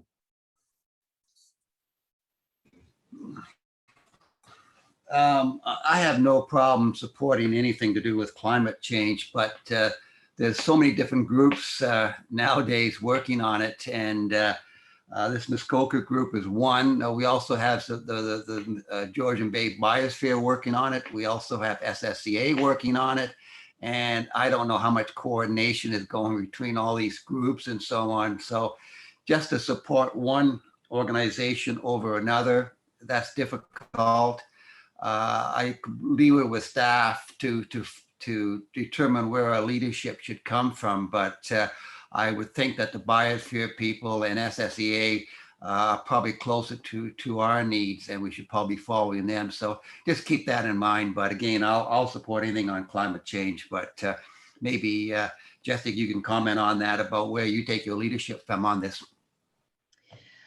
Well, I do know that we have already paid for most of this work to be done, and staff and council time has already been allocated. And in discussions with other members of staff and the mayor, I almost feel like it would be a duplication of efforts. And this resolution is asking for additional staff time to help with some sort of committee. And we already have our director of sustainability. She's involved with SSEA and GBB in already implementing these initiatives. Councilor Bocek, followed by Councilor Jarvis. Yeah, I'll be quick on this, and I think our leadership needs to come from the feds and from the province. The township, I think we've done our due diligence. We were asked to come up with a climate action plan. We've engaged many different agencies, and to reduce redundancy, I think our council, maybe next year at budget time, needs to come with a cap of where we should be for all these different agencies, and then start to look at what agencies we're going to include under that cap, because we just keep adding every time, and this budget for the environment's getting out of hand. So I think we need to take our leadership from the entities above us, use what we've already paid for, and I don't think there's room. I certainly would not want to put up the money for another report, which is going to probably duplicate what we're getting from our current agencies. So not something I'm willing to run down that road with. Thank you. Councillor Jarvis. I'm sympathetic to the cause, but we've already declared a climate emergency. I believe we did a few years ago. So I think while I'm worried about how this will appear if we say we don't need to, support these guys, because basically it's just a duplication of effort, and I'm in agreement with our CAO on that one as well. I'm wondering how we can soft play it back so it doesn't appear that we're deciding there isn't a climate emergency. On the one hand, well, in fact, all intents and purposes, we're doing all this already anyway. So what's the point in doing it again? I'm in agreement with the CAO's points on this. Thank you. All right, I'll add my little bit in. I think the township should be pleased that we worked with the SSEA a number of years ago and are ahead of the district and the biosphere in working on climate change. And so, the real challenge now is to actually execute some of the things. Yes, we're acquiring an electric vehicle, but there's a lot more that we have to do, and actually be related to one or two reports coming up. I think what's of note is that with the biosphere, that we participate in their ice cap program, but at a, I'm going to call it secondary level. In other words, we don't pay anywhere near as much as some of the other municipalities because they're doing a lot less work for us because we're already ahead of them. We're participating in a cooperative sharing of information level. I have no issue personally with us doing that with the Muskoka. Say, well, here's where we're at, and we're willing to share some information and be supportive of this work. But the Township of Georgian may support and participate in the establishment and operation of the District of Muskoka Community Working Group. Well, I don't think we should be a full-fledged member of that group because we're ahead of them. They haven't done it yet. As Councillor Jarvis noted, it's like not quite 2 years ago, we declared a climate emergency. The district took their time coming up with their own declaration, even had to stall it when it was first in front of them. Well, I would, in my opinion, 80% of the words here in this resolution, that by the way takes 2 full pages, is redundant. I mean, it's like, let's take a resolution we passed last month or the month before and say it all over again. We don't do that. That's inefficient. So what I would like to do is say to our CEO, perhaps I'd rather than pass this resolution, give the CEO a direction to converse with the group, the Muskoka Community Working Group, or whatever they're going to call themselves, and say, we're happy to support, but in a far less expensive way, if I can put it that way, because we've already done the work. There's no reason for us to do the work all over again. We have our reports. We have a plan. So that's my take. We'll do one round and then we'll make a decision on what we're going to do here. But I would rather we gave direction to our CEO than pass this resolution. Councillor Hazelton, I have seen your hand. Thank you. I'm just trying to bridge from what Councillor Jarvis said and the kind of the implication of trying to say something positive and support this. And if we look at the resolution and we take the now therefore be it resolved paragraph, that's an easy thing to support, doesn't drive any additional staff action or time. We kind of delete the and that clauses that follow that, and then do the and finally that the Township Georgian Bay blah blah blah. If we were to have that as the resolution, that I don't think would add any more staff commitment time, but we would be seen as supporting something, and directionally it probably would be useful. So that would be my recommendation. I'm certainly in favor of continuing to be environmentally focused, but I appreciate what our CAO is guiding us on, where we don't want to be continuing to do things that are duplicating efforts. So let's keep going with what we've got, and perhaps we can pare down this resolution so that we're seen as fully supporting it. Thank you. I'm just going to make a little side remark, then I'm going to go to Councillors Douglas and Wienko. And that side remark is, I read somewhere just a couple of weeks ago that saying any resolution that's more than a few paragraphs long is too long. And to me, this is a perfect example of that. And I very much like your suggestion, Councillor Hazelton, that we delete a few paragraphs and go ahead with the ones that, even if they're redundant, at least show support of the idea that more people are working towards climate change. Councillor Douglas, followed by Councillor Wienko, please. Councillor Cooper, did I see your hand? Okay, you're on the list now too. Thank you. Yeah, I concur with my fellow councillors on this one. We do an awful lot with our environment. We contribute a tremendous amount, and it has been a couple of years since, I believe, since we declared climate emergency. And I'm just wondering on a couple of fronts here, if a document could be put together of all of the environmental programs we are involved with on a yearly basis could be put together, but for two reasons. One, it could be something that could go to this group so they understand that we are really quite advanced, I think, in looking after our environment and checking the various areas and so on, and with the different groups. But I also think it'd be really good for our public. I would love to be able to publish something to the public that is a document that shows how involved we are with our area in the township of Georgian Bay, what groups we're involved with, and what we do for the environment as far as keeping a check on the health of it. If we were going to direct our staff to do anything, I would hope that we would put some sort of a condensed report together that shows exactly the amount of money and the different groups we're involved with for the environment to go out along with this resolution. Thank you. Councillor Wienko, followed by Councillor Cooper.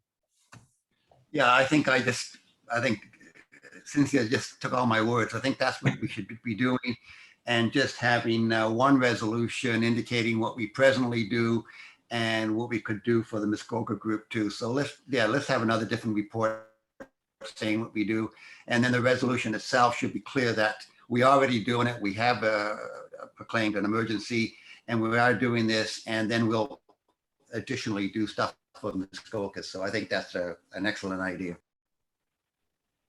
Councillor Cooper.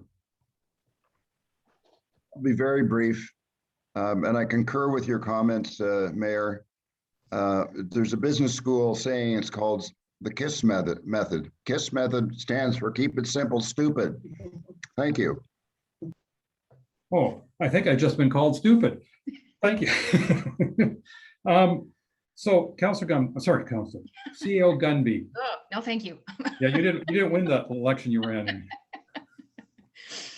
So just a couple of things. Our treasurer just pointed out to me that our previous director brought a similar report forward regarding all the associations we're involved in and the work they do, but I think it may have been high level. So we could easily, if it was okay with council and the clerk, I could take a CEO direction to sort of go into that report and just make it more clear and obvious and make it something that the public would be able to understand, because I don't remember being able to comprehend everything in that report myself.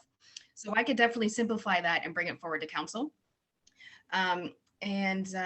Yeah, I can definitely do that, and we can for sure knock out some of the parts of that resolution.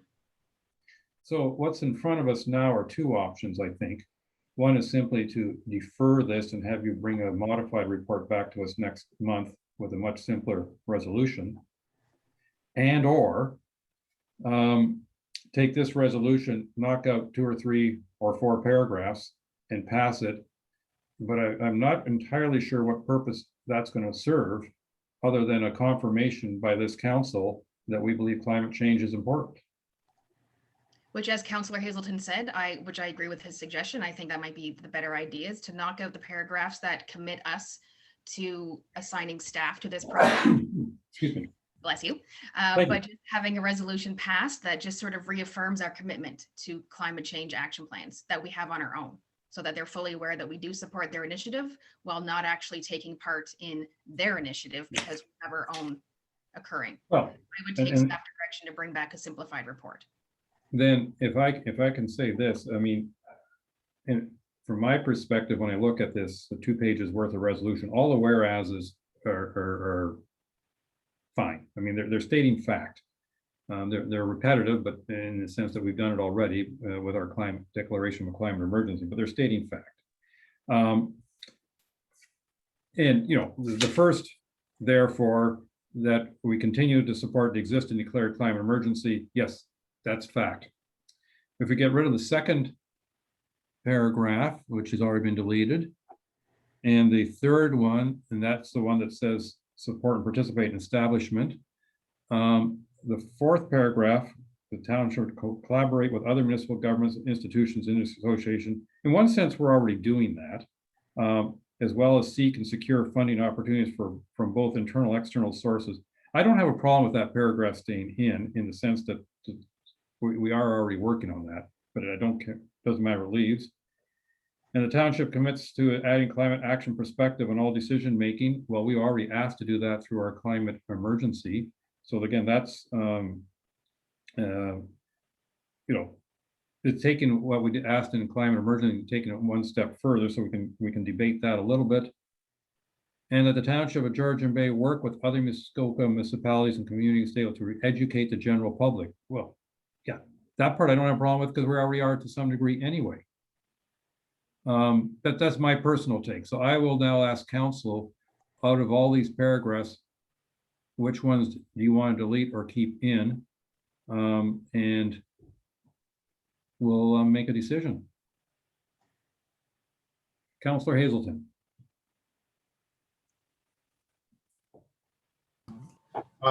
Just trying to ensure that we're not burdening our staff with more administrative time.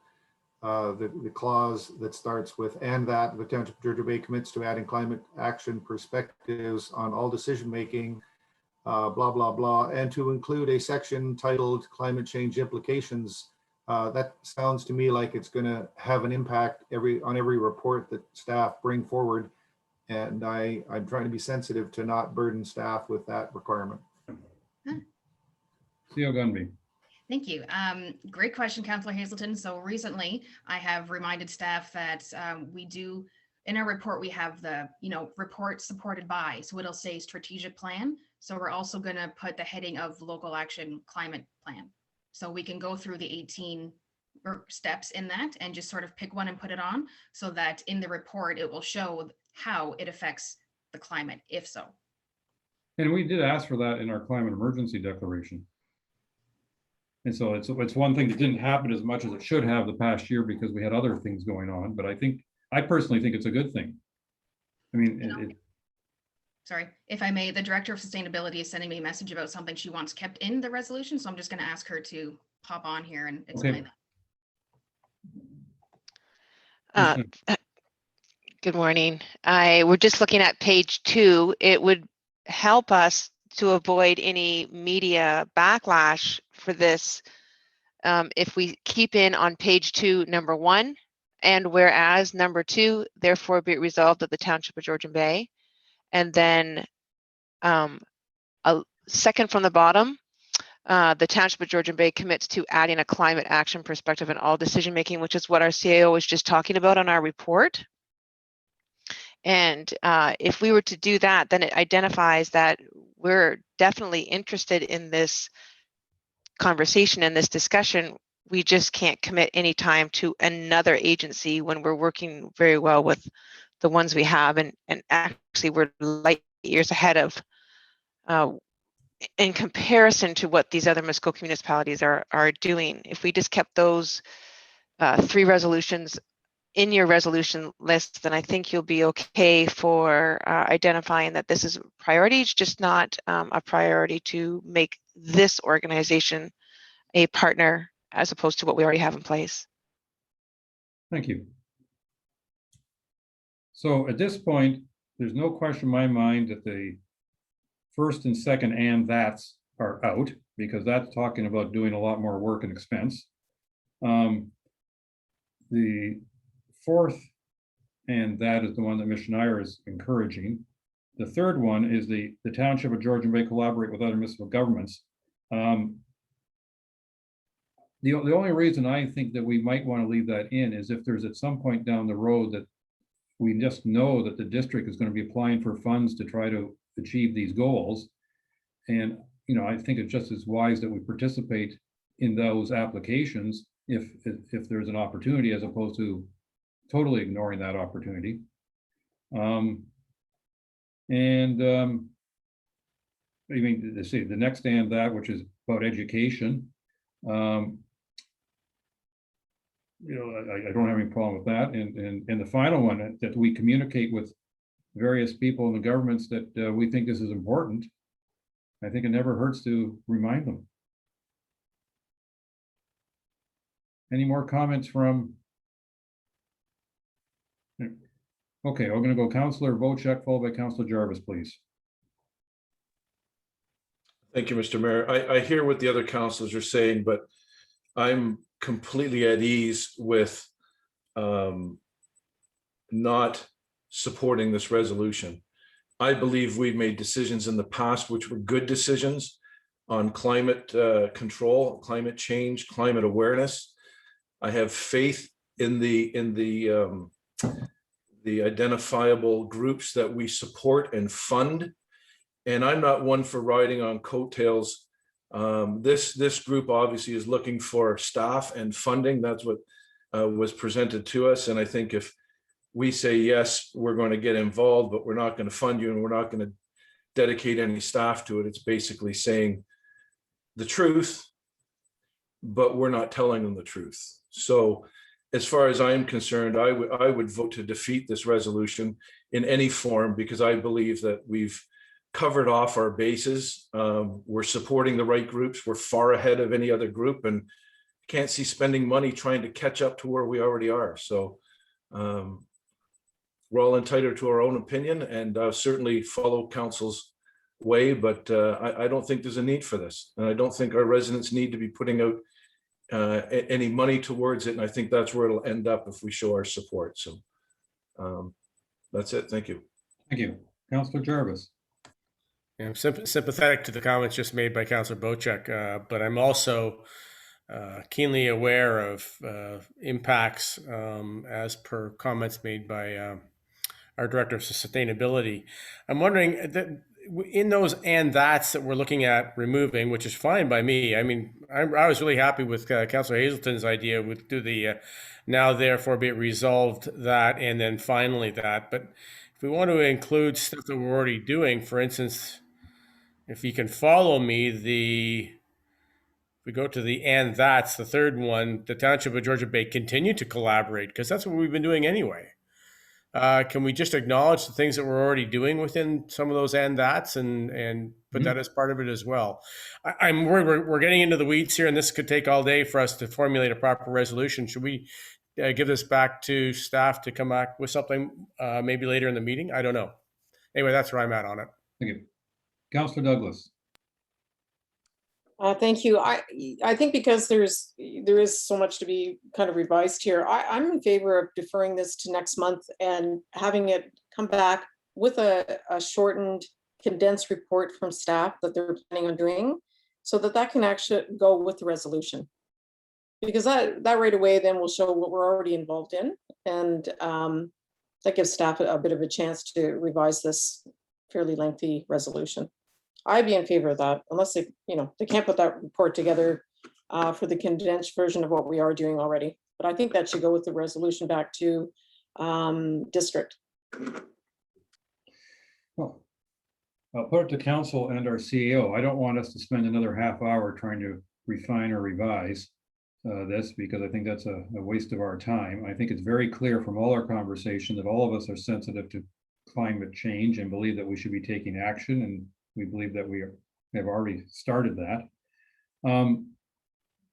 CEO Gunby, if we move to defer this till next month for a revised report and resolution, would that suit you, or how would you?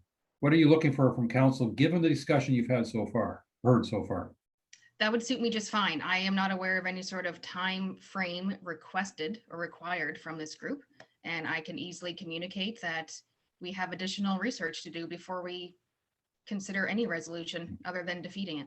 Yeah, given what we've done to date, I mean, I think it's very important to get that it's understood. If we defer this, it's not because we don't support doing climate change actions. It's because the report and what the resolution you were given was not at all sensitive to our situation at this time. Councillor Cooper. I support deferring this, and I'd just like to say that I hope our CAO doesn't spend more than an hour on this, because we've spent a lot of time on it already, and you've got a lot to do. And I think we know the answer, which is keep it simple. Thanks. Council, are you all in favor of a deferral so that we can keep this thing, we can revise this? All in favor of a deferral? And it has been deferred. Thank you very much. Okay, anybody want to take a little break at this point before we go on further? Okay, it's now 11:13. How about we come back at 11:25? 12-minute break, please.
11:25, folks.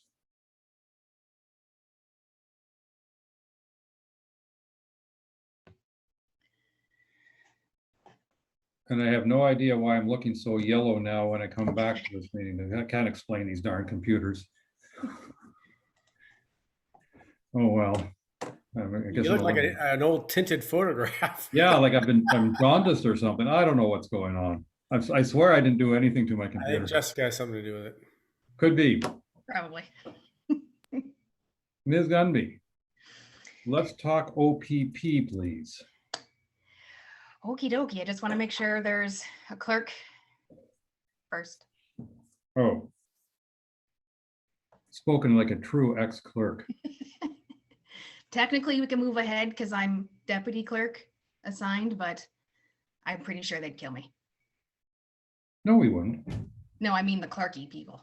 Oh. Well, There we go. there she is. Okay.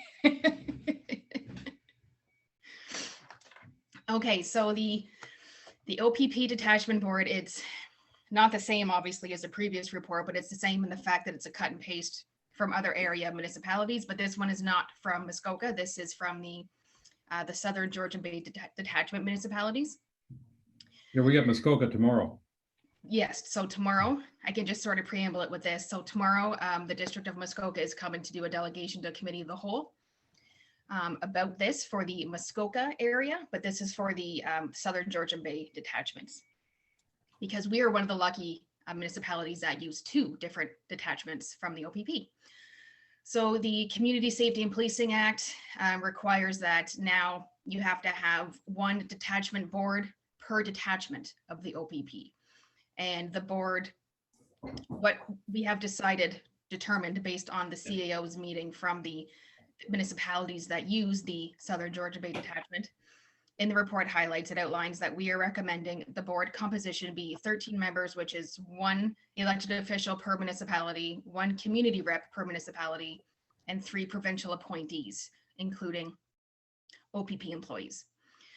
So the reason this report is in front of you today is because the Southern Georgian Bay Detachment municipalities are all coming to their respective councils to get a resolution of support for this recommendation. Where tomorrow comes into play when the district comes in, the lower tiers in the district are not taking these reports similar to their council. But since we have different upper tiers, we all have to take these individually. So this is just looking for the recommendation that you support the creation of the mandated detachment board group, and that the proposal of the 13-member detachment board be approved. We support the mandated board. I like that selection of wording. Yeah. No, the resolution in front of us reads, moved by Councillor Cooper, seconded by Councillor Bocek. Be it resolved that council supports the creation of a single OPP detachment board to serve the OPP Southern Georgian Bay Detachment catchment area. And further, that council approves submission of a proposal for a 13-member OPP detachment board consisting of 1 municipal representative from each municipality, 1 community representative from each municipality, and 3 provincial appointees. And that the chief administrative officer be authorized to work with the remaining municipalities in District of Muskoka on a joint proposal to be submitted to the Ministry of Solicitor General on the proposed composition of the board by the July 31, 2021 deadline. So you're making reference to both boards in this resolution. Okay, council. So, sorry, Ms. Gunby, before you turn over to council. Thanks. So because we are in the District of Muskoka, they have to mention the District of Muskoka in here. Any comments? All those in favor? Madam CAO Gunby, what a superb report. Up and down. Now, let's see if you can do the same thing on our next thing. I hope not. I really hope there's discussion on this one. Over to you on Indigenous support, please. Thank you, Your Worship. I'm also not sure what else to add to this report other than what has been written, But as we're all saddened to hear about the discoveries of the remains found and learning about the past, and personally, I have friends who honestly did not even know that residential schools even existed, let alone the sadness and the horrible stories that come with it. But after, as the mayor stated earlier this morning, putting up the signs, the 215 signs in Port Severn Park, and then reading the messages that were handwritten by children, it just, I don't think I'm ever going to forget that experience. And it was very, I don't even have the word for it, heartbreaking. That's one of them anyways. So this report is the result of a meeting that we had where we were discussing with the local Indigenous communities, like, what exactly can we do to help you? What is it that we can do to assist you during this time, and well, during all times really. And the one request that came forward is, can you please just sort of lobby the upper governments to initiate the calls to action, because being it's an old document, well, not that old, it's an older document, but only 10 calls to action have been implemented. There's 84 that are left. And the one that I think we're already implementing is the one that states that there should be education for municipal public servants, which we are doing with our staff, and members of council have taken a part in a few exercises also. But the resolution is mainly that we lobby the upper governments to implement the 84 calls to action, and not just have it as a document that just sits sort of on a shelf, which I think is the opinion and the appearance that has had for some time. I know the mayor can add some information based on a meeting that we had with the Muskoka Area Indigenous Leadership Table last week, after this report was already published on the agenda. But we did learn a lot. We did learn a lot from that meeting and how to move forward, and it was very educational. But this resolution itself is just to lobby the other municipalities, the premier and the prime minister, to get to work on these remaining calls to action. Thank you. Now I'm just going to add a couple of remarks. One is, I think we as a township are now actively communicating with our immediate Indigenous neighbors, trying to work with them on different projects to our mutual benefit. I thought it was very interesting at the Muskoka and Area Indigenous Leadership Table, the initial goals that table had was to create a land acknowledgement report, and that has taken place, and also to initiate a duty to consult discussions, and that has taken place. And so one option we had was to say, okay, the job's done, and we stop this leadership table. And it was unanimous. No way. The communication must continue. There's so much more to learn, so much more we can do together, so much more to achieve. And I think that's important. And certainly with this resolution, there's no way we're saying that this is it and nothing further. But what we're saying is, in direct response to the conversation we had with Chief Baron King and his group, I say a couple of weeks ago, I forget the exact timing, is they would appreciate political support through communicating with our MPs or MPPs, our political leaders at both the federal and provincial level, ongoing to say, let's get things done. Let's respond to the Truth and Reconciliation Commission. I read something this morning that I thought summed it up very neatly, and this was from one of the chiefs in our country. He said, "It's all fine and dandy to lower your flags to half-mast, but what about clean drinking water?" And I think that's what we have to do, is we have to say, okay, talk is not enough. Let's get some actions. And I think it behooves us to repeatedly remind our provincial and federal leaders that we need action. We need more communication. We need more education. We need action. Now, normally I'm supposed to speak last, but I'm afraid I butted in this time. Council, anybody want to add any comments or remarks in regard to the resolution in front of us, which, by the way, reads, moved by Councillor Bocek, seconded by Councillor Bianco, whereas only 10 items in the Truth and Reconciliation Commission of Canada calls to action have been completed since its creation. Be it resolved that Council fully supports and requests the implementation of the remaining 84 calls to action, and that this resolution be sent to all Ontario municipalities, local MPs and MPPs, and the Premier of Ontario and the Prime Minister of Canada. Council. Councillor Bocek. Thank you, Mr. Moore. And this is a great resolution to have in front of council. For obvious reasons, I have a very keen interest in this. And from my household and my neighbors, it's always been said to me that there cannot be reconciliation without conciliation. And there cannot be conciliation without the truth. And there's no sense reconciling half of the truth. Let's get the whole truth out there and then make a reconciliation. Until that happens, until all 84 steps are carried out, I don't think we're getting anywhere with this. So I support this 100%. Thank you. And you happen to be the mover. Any other comments? All those in favor? Oh, CO Gun. Oh, I think we'll let you speak, but I think I've already seen a number of votes. Thank you. I just wanted to advise council that just because we pass this resolution does not mean that this matter is now gone off of the table. We will be continuing to look and see of any other ways we can assist. Just taking it upon ourselves to further educate the public and staff and everything. And I just don't want anyone to think that passing this resolution just wipes our hands clean of anything. No, and this is perfectly consistent with the resolution we passed a little over a year ago that was in support of the Truth and Reconciliation Report, as well as the United Nations Declaration of Rights of Indigenous Peoples.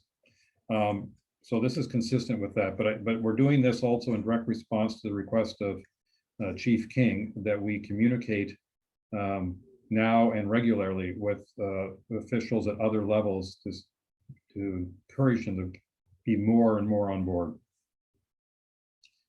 I'll just confirm all those in favor. And that has passed unanimously. Thank you.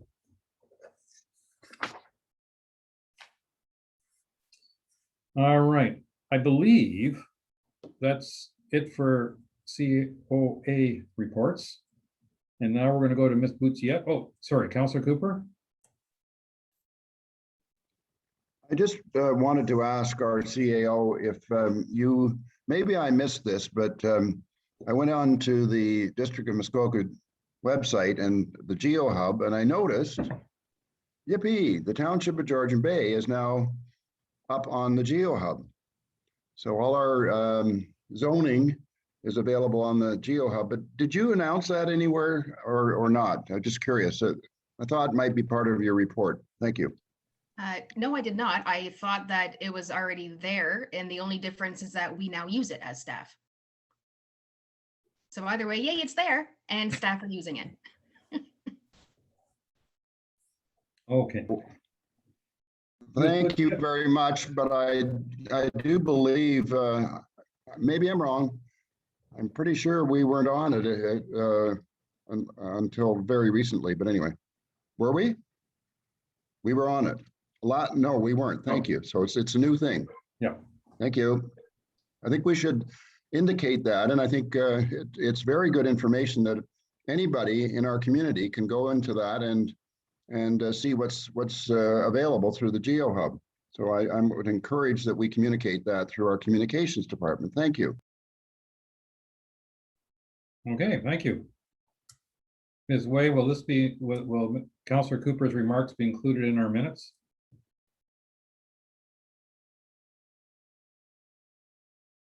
No. Can we include them? Minutes are to be recorded without note or comment, and as that comment has nothing to do with any context of the meeting, I would not include it. We'll advertise it. Okay, thank you. Ms. Boutiette, we've already obviously done your first item, so now budget guideline, process, and timeline. Seems to me we did this a year ago. Over to you. Through you, your worship, absolutely. So we've just wrapped up our financial statements and off we go into the cycle again. Therefore, very similar to last year. The resolution requests a few items. Again, it can be modified if there are things that council wish to do differently. Just a point, last year we did a public consultation after we were substantially completed the budget.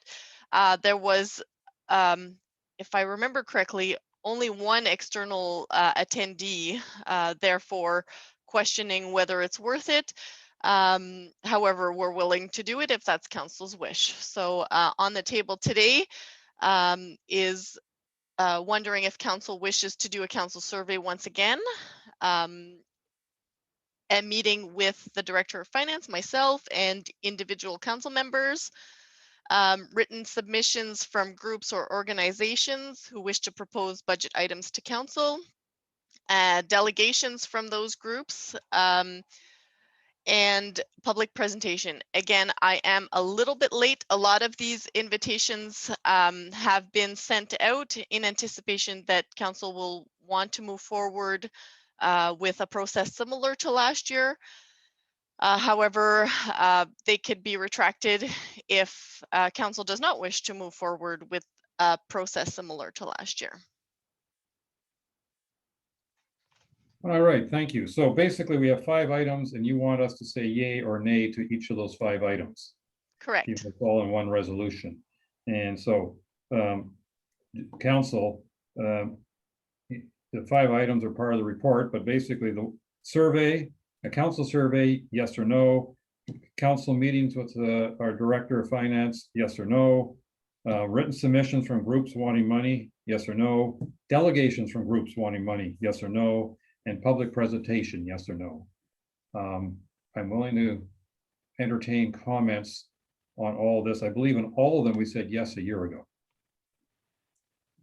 So let me put it to you this way, if I may. I guess Councilor Jarvis, I see your hands. We'll go to you first. But are there any of these where you would rather say no than yes? How would I put it that way to narrow the discussion down? Let's assume yes. So tell me how many places you want to say no. Councilor Jarvis. I see the first 2 items as being one item. So why do a survey if we're sitting down with Director of Finance already? So I would say scratch the survey and have that included as part of our sit down with the Director of Finance. Thank you. Councilor Douglas. I'd agree with Councilor Jarvis on that. We are going to do a sit down, and I would rather do it then than do a survey myself. Okay. Councilor Bocek. I'm okay with leaving the resolution as it reads. I think there is some benefit to that survey for our finance department, and as well as step 2, which is the individual meeting. So I'm fine with passing the resolution as it reads. It's one extra step that isn't going to affect anyone too much, and I think our finance department will get some value out of it. Thank you. Ms. Boutiette, do you have a comment on the survey? Through your worship, the survey is prepared. I pretty much just tweaked last year's survey. Therefore, it's not really a lot of work on my behalf. And really, I believe if council wishes to fill it out, that's great. And if not, it's not required mandatory either. So. Councilor Jarvis, you want to speak before the others? Of course, yeah. I want to get my 2 cents in twice before everybody else says anything. Well, you're up to 4 cents now. I think what I would do then with the survey is I just bring it with me into my meeting with the Director of Financial Services.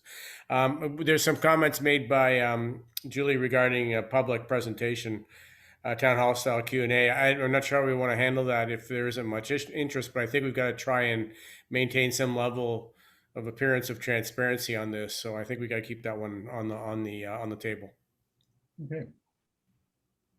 All right. So I'm going to propose that moved by Councillor Cooper, seconded by Councillor Douglas, be it resolved that council receives the 2022 budget guidelines, process and timeline report, and that the following options and timetable are chosen, and basically all 5.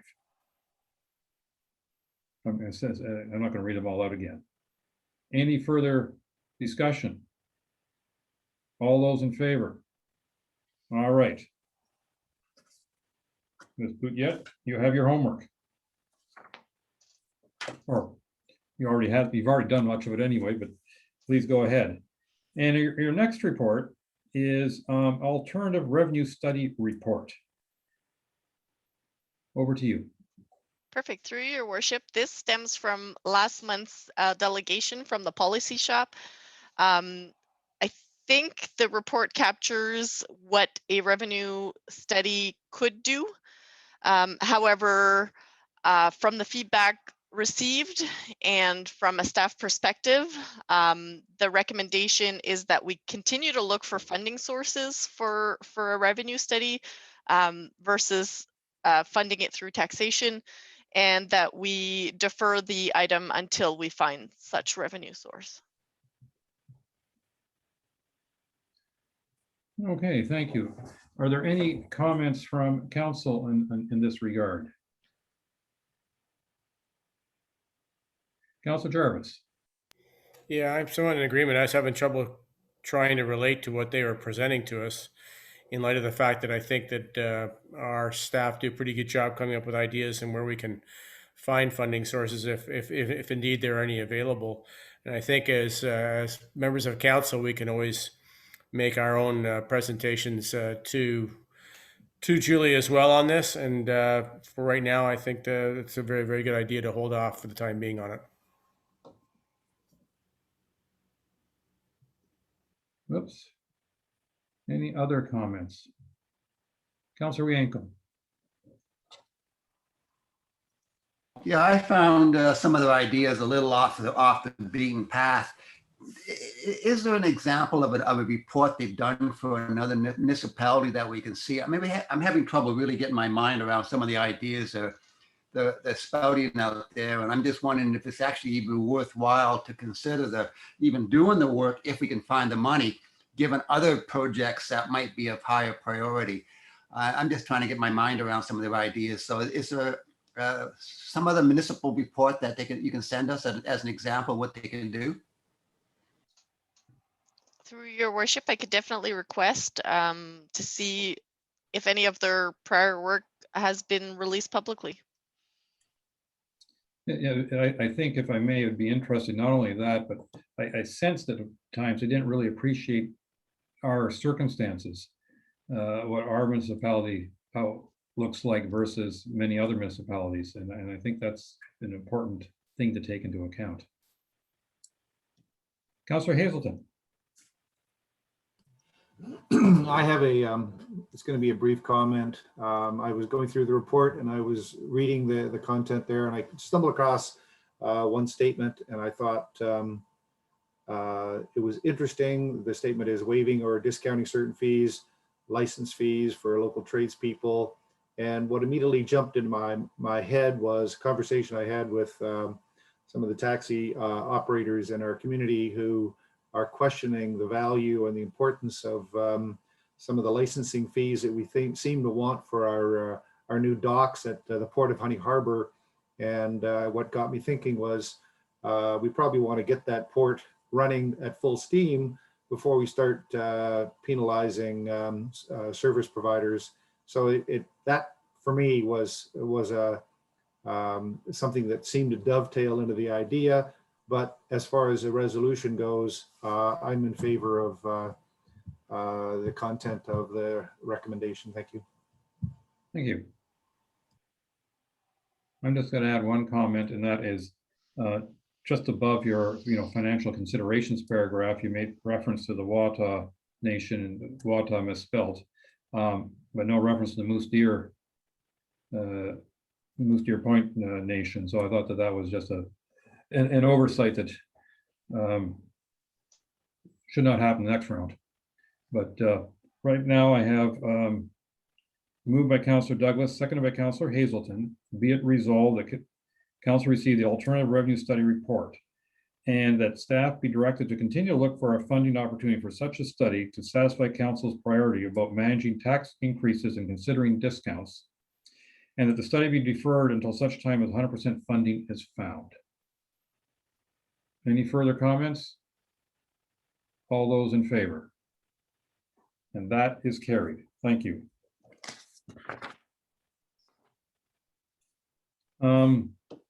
One more, Ms. Boutiette, on information technology strategies plan. It's a Through your worship. This continues the work we've been doing, the substantial work we've been doing in IT. So in our operational budget, there is $30,000 allocated for a security audit.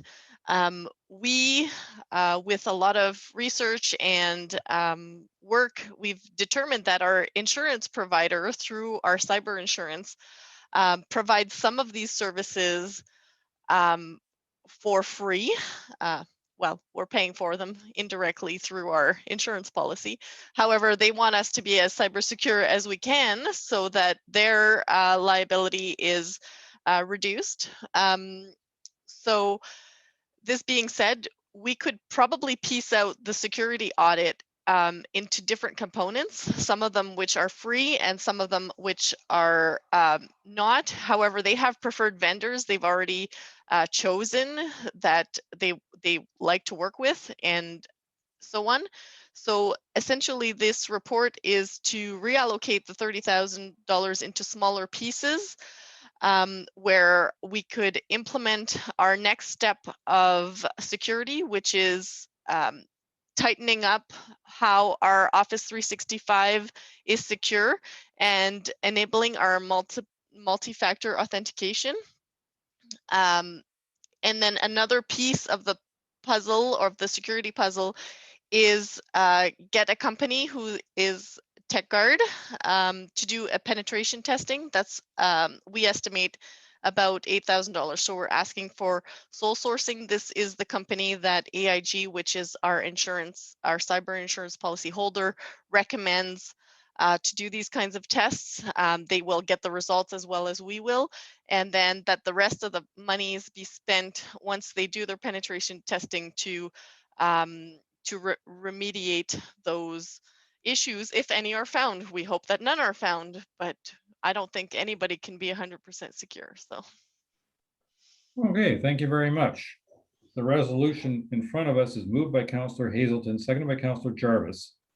Be it resolved, the council receives the progress report number 5 on information technology strategic plan, and the council agrees to reallocate the $30,000 originally budgeted for the security audit, and the council agrees to sole source to Helix IT on an hourly basis to a maximum of $7,400 for migration to multiple factor authentication and hardening of Office 365, plus a perpetual cost of $9 per month per user, and that council agrees to sole source to AIG's preferred vendor TechGuard the penetration testing to a maximum of $8,000, and the council agrees that the remainder of the funds will be held for remediation of findings or transfer to reserve for future IT security measures.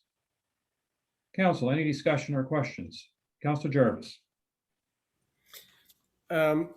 Julie, is there any indication from AIG that by doing all this, we may have a reduction in our insurance premium?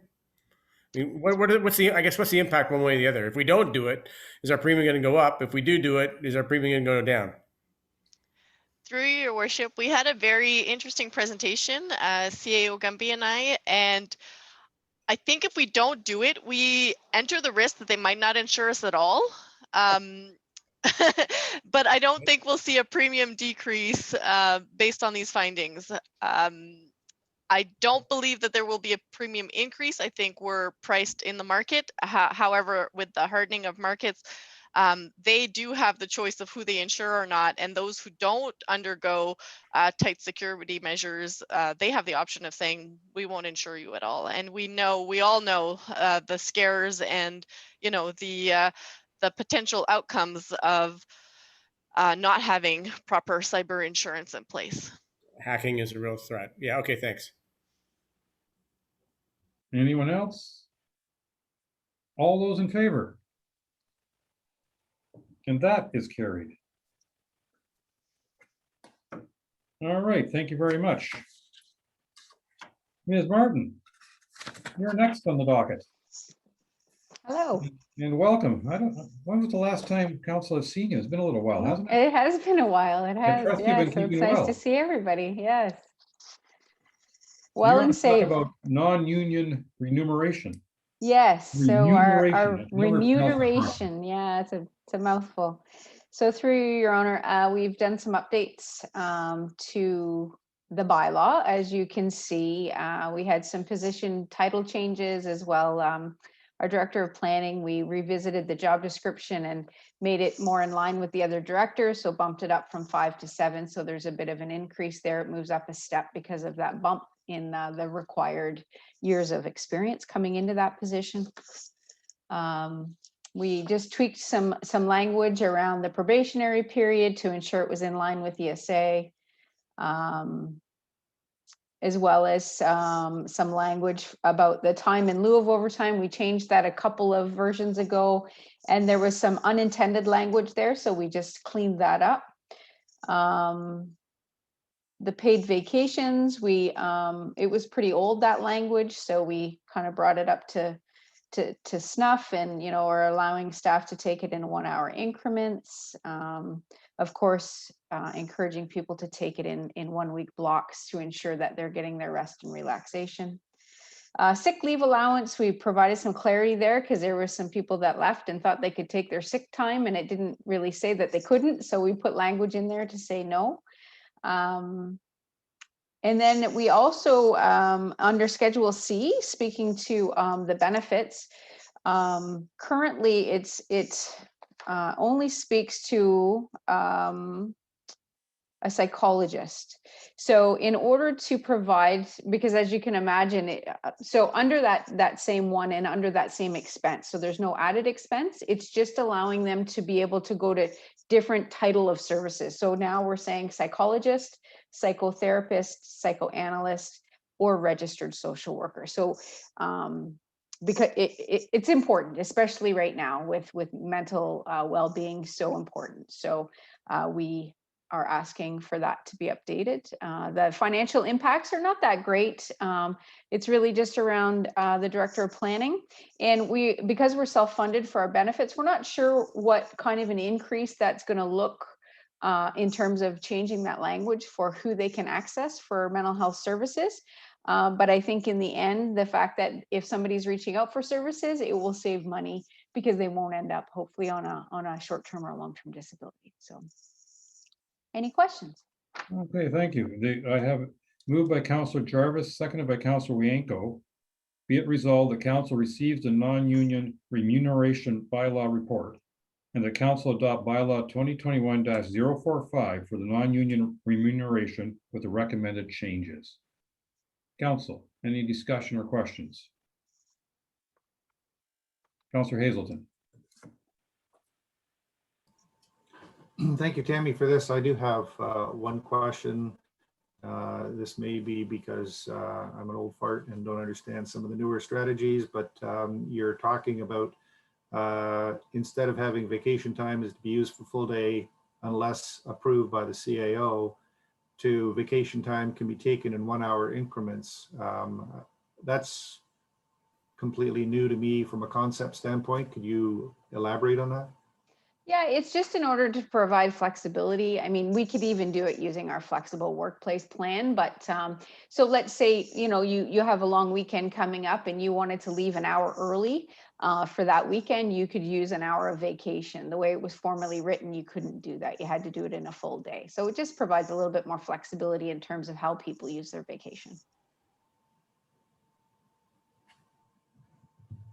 Any other questions? All those in favor? And that is carried. Thank you. Thanks, everybody. Nice to see you. Likewise. All right, Ms. Schneier, I believe you're now on board for a couple of reports. The first one referring to FCM funding application for community building retrofit Initiative. Over to Thank you, Your Worship.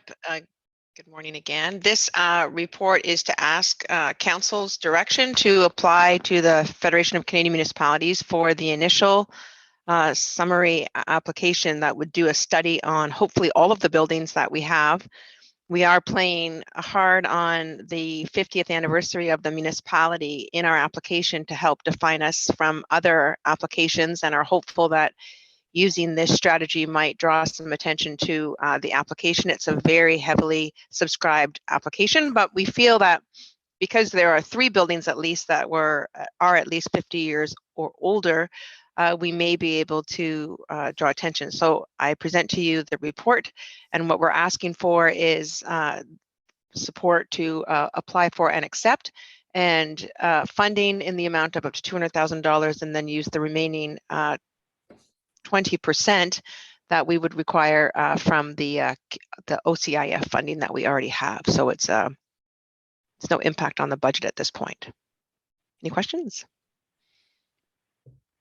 I'm going to admit my first question is I have to find the resolution because it wasn't in the resolutions that I was given. So I apologize to everybody if I look a little bit awkward for a moment. But Council, any questions? And once I find a resolution, I'll read it to you. Oh, sure. Put me on the spot by not asking. Councilor Bocek. Thanks for the report, Jennifer. In your report, you mentioned 3 buildings that are surplus 50 years old. Is that the Public Works building in Mactier and the fire department and the fire department in Honey Harbor? Yes, that's correct. Through your worship, the fire station in Mactier is the second one. Okay, thank you.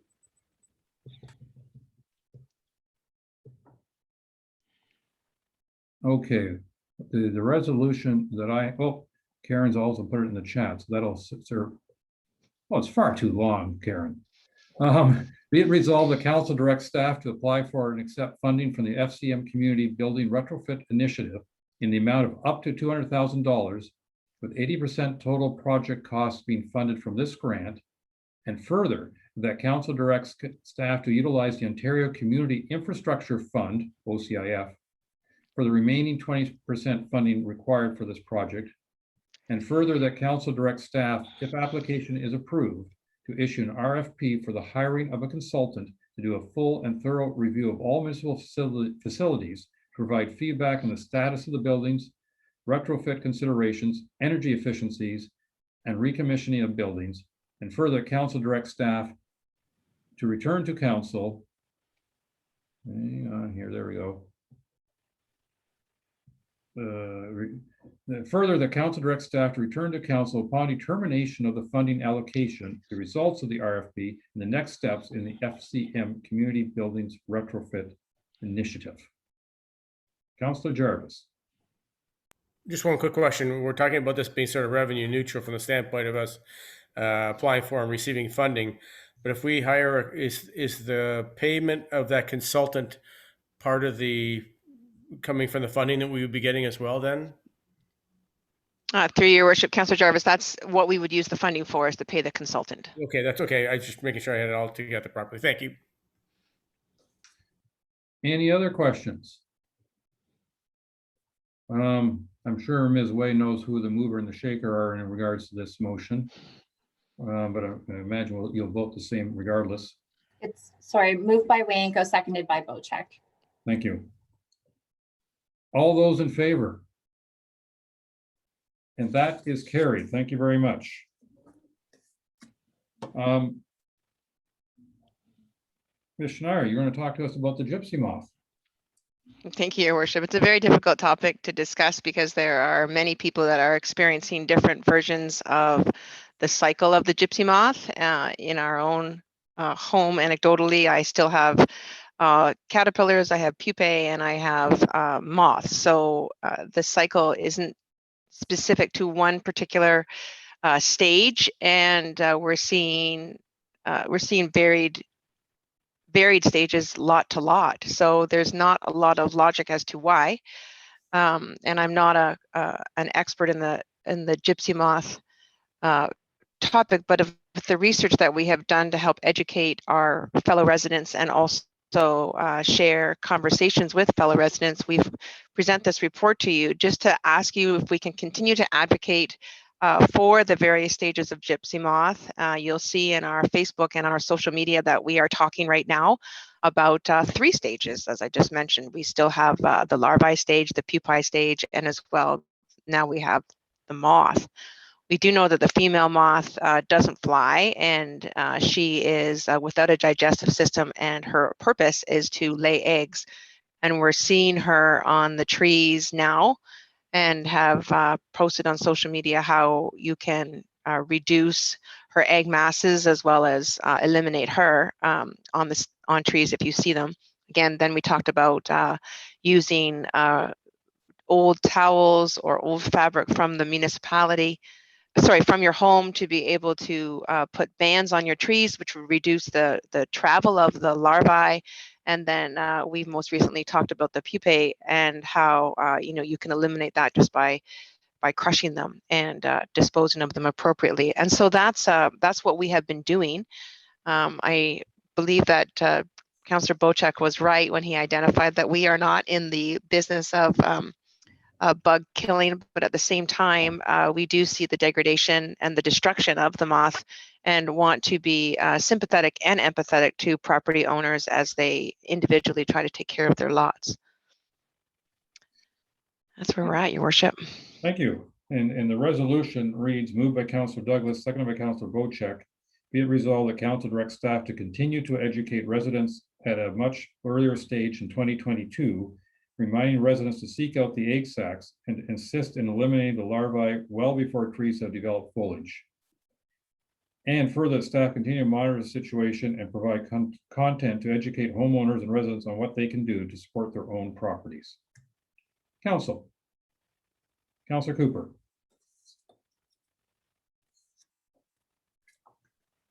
Thank you, Jennifer. Just a quick question. Not everybody's on Facebook. Do we have this information on our website? Through Your Worship, we have it on our website, we have it in our newsletter, and we also have it in the Engage Georgian Bay site. So in every possible location, we have it, and then for print, we have it in our newsletter. Thank you. Any other? Councillor Hazelton.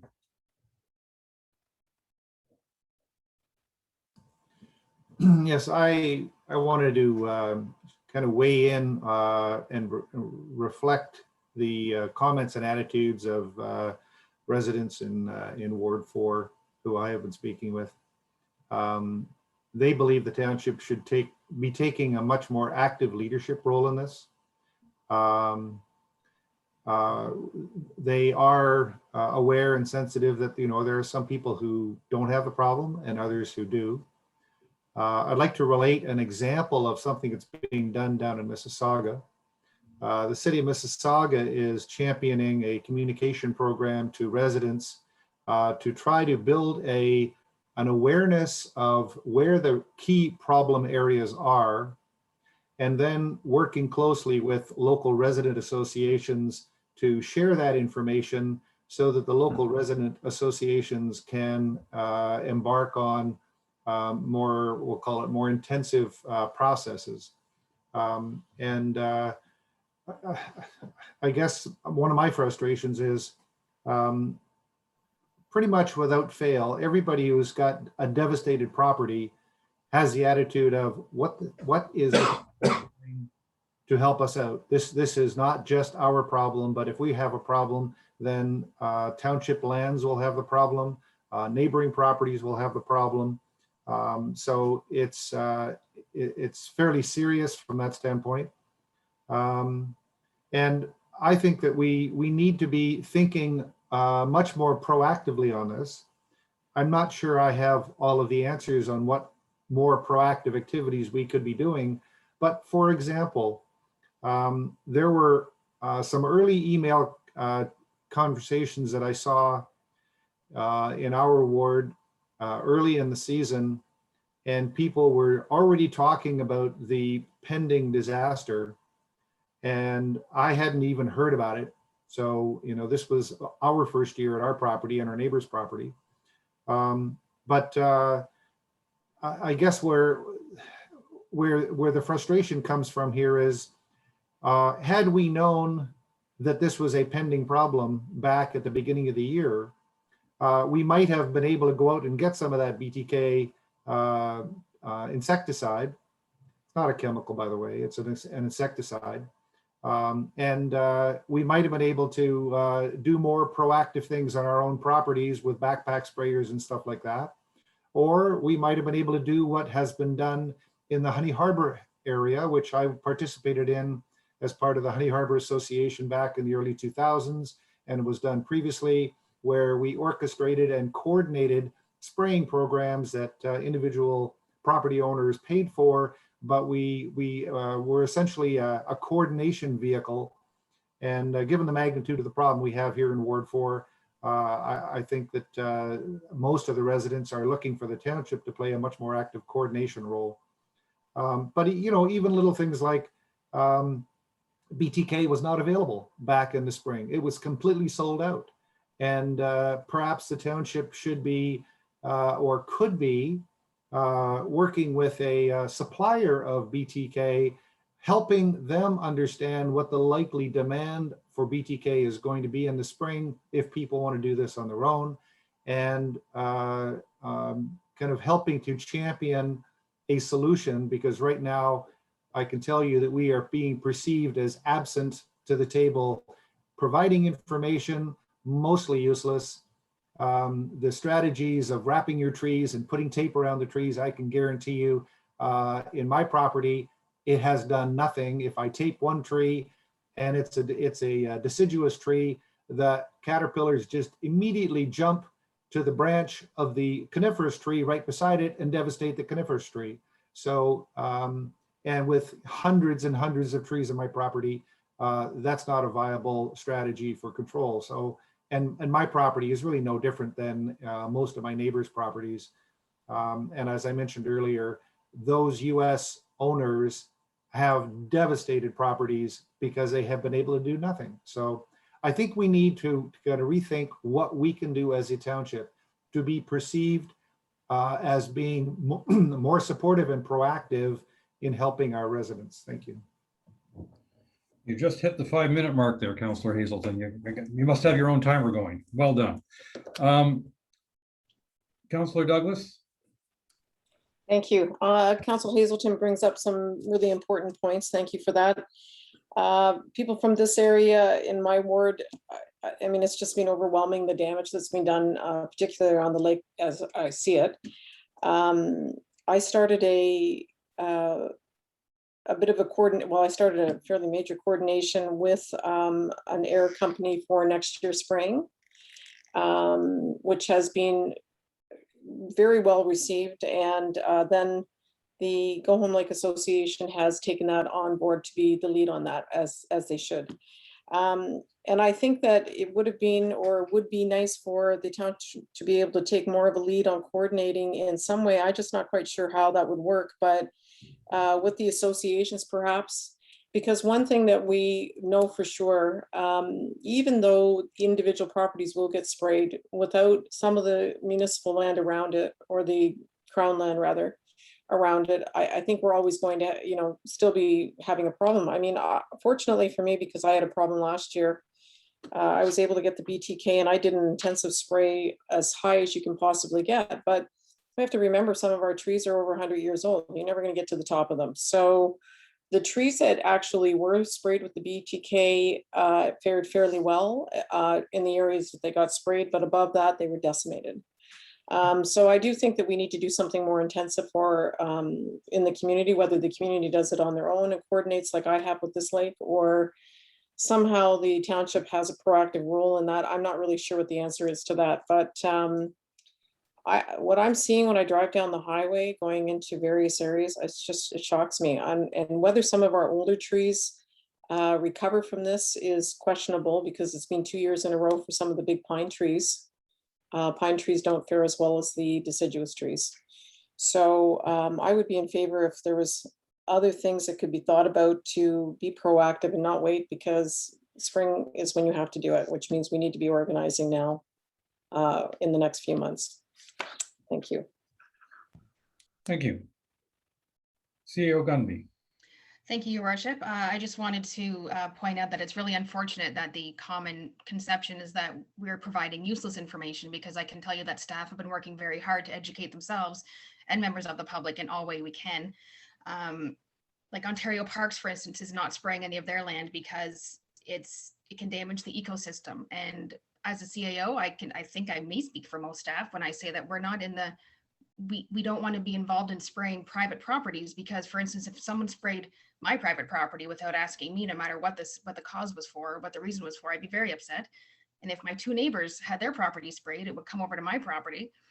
There's just too many semantics when it comes to that. I can definitely understand how many municipalities would be spraying their own properties, which we could definitely look into for next year. Other comments I've seen is that it's unfortunate the township didn't tell us last year how bad it will be this year. I don't know. I can't predict the future. I'm not a gypsy moth expert, but I don't know if any of us knew how bad it could be. So it's unfortunate that that's also a message coming across, but we can research what we can do for next year. But as Ms. Schneier has pointed out, education is our main key now for people to take care of their own properties when it comes to this. Councilor Yanko. Like all of you, I'm getting quite a few calls on this and asking what the township involvement is. And basically, it's just a matter of education. I'm not sure if we have the staff, the time to get involved in coordination. I think, as Cynthia said, some of the associations might be getting involved in some of the coordinations, and we should encourage those individuals to get involved in it. It might be even worthwhile to have I remember the good old days when we had the Georgian Bay meetings, when we had all the associations come together and talk about like issues. And this would be one issue that could be brought up, and see what the associations can do when they get together and talk about it. But I don't know if we want to put how much staff time we want to put into this issue. Again, I know in the Coldwater area, there's indications that this might be the last year for the gypsy moths down there. I've noticed a lot of emaciated caterpillars down there. So I think Coldwater is probably past its peak for this outbreak, and it's going to be moving north. So yeah, you can do a lot of work and get a lot of people involved, and then 2 years from now, everything will be okay. So I'm reluctant to get much beyond the education aspects, and possibly some coordination if you have the time to do it, but also to get the associations together and see what they can do as a larger group. Councilor Douglas. I'll try and make this brief because we've talked a lot about this. Just to our staff, I would like to just reiterate that I in no way, and I'm hoping that no one else on this council feels that it's been useful information that the staff have provided. I think it's been very helpful, and I have seen many people take those steps actually that have been suggested. It's certainly been appreciated. I've not heard any comments that the township's not doing their job. I think the calls that I get, I explain to the people that we are not in the bug spraying business, because first of all, there's so much crown land. Where would we ever start and stop? So that's not really a possibility. And Jessica brings up an absolutely brilliant point that the liability of spraying and hitting somebody's property who is dead set against it would be, we just couldn't do it.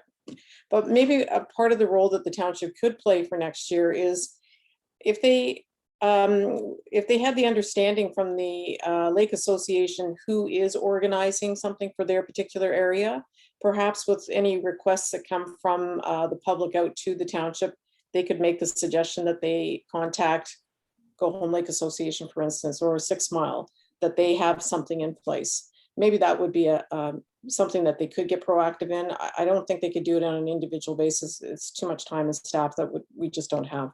But I do want to thank the staff for doing the work that they have done. It's been greatly appreciated, for sure. Councilor Wojcik. Thank you, Mr. Mayor. Great conversation. I kind of have a different opinion. In our area here, the trees were pretty much devastated, to use that word, but they've all come back. They're all rebudding. They're all having a second leaving. It took me quite a while to get my head around planting wildflowers and being a bee city and not using pesticides and encouraging nature to take its course and reclaim. So I'm definitely not in favor of spraying, and I don't care what they spray. There's adverse effects to all pesticides. So I think we've done a great job as a township educating. I know I've referred everybody who's called me to our Facebook page and to our website. Most of them have returned my call and said, thank you very much for the advice. They're going to do what they can. But I think this is a 1 or a 2 year. We had the tent caterpillars. We've had all kinds of infestations over the years. And I don't think killing it is the right way to broadcasting a spray is the right idea. Individual property owners can do what they want to do, but as a township, I don't think we want the liabilities or the responsibility of reversing what we've tried to create here by planting wildflowers and saving insects and bees and that. And then all of a sudden we're going to turn around and kill them. Doesn't make any sense to me, folks. So I think we're doing a great job. Keep up the good work, staff. Try and educate everybody. And I'm watching the leaves come back on the trees as we speak. So I think we need to move past this. Not past the conversation, but I think we're in the clear now with these gypsy moths until next season. And let's do what we need to do to try and protect our own properties. Thank you. Councilor Jarvis. Yeah, I find myself in agreement with Councillor Bochek in many respects, and Councillor Wienko. My only disagreement, to a certain extent, is we have no idea what's going to happen next on the next go around with the gypsy moth, and only the gypsy moth knows. It's not a native species to this area, so keep that in mind. And since I've been reading up on the literature after one of my constituents was all over me on this earlier in the season, it's interesting to note that we're an introduced species to this area ourselves, just so we know, just to keep that in perspective.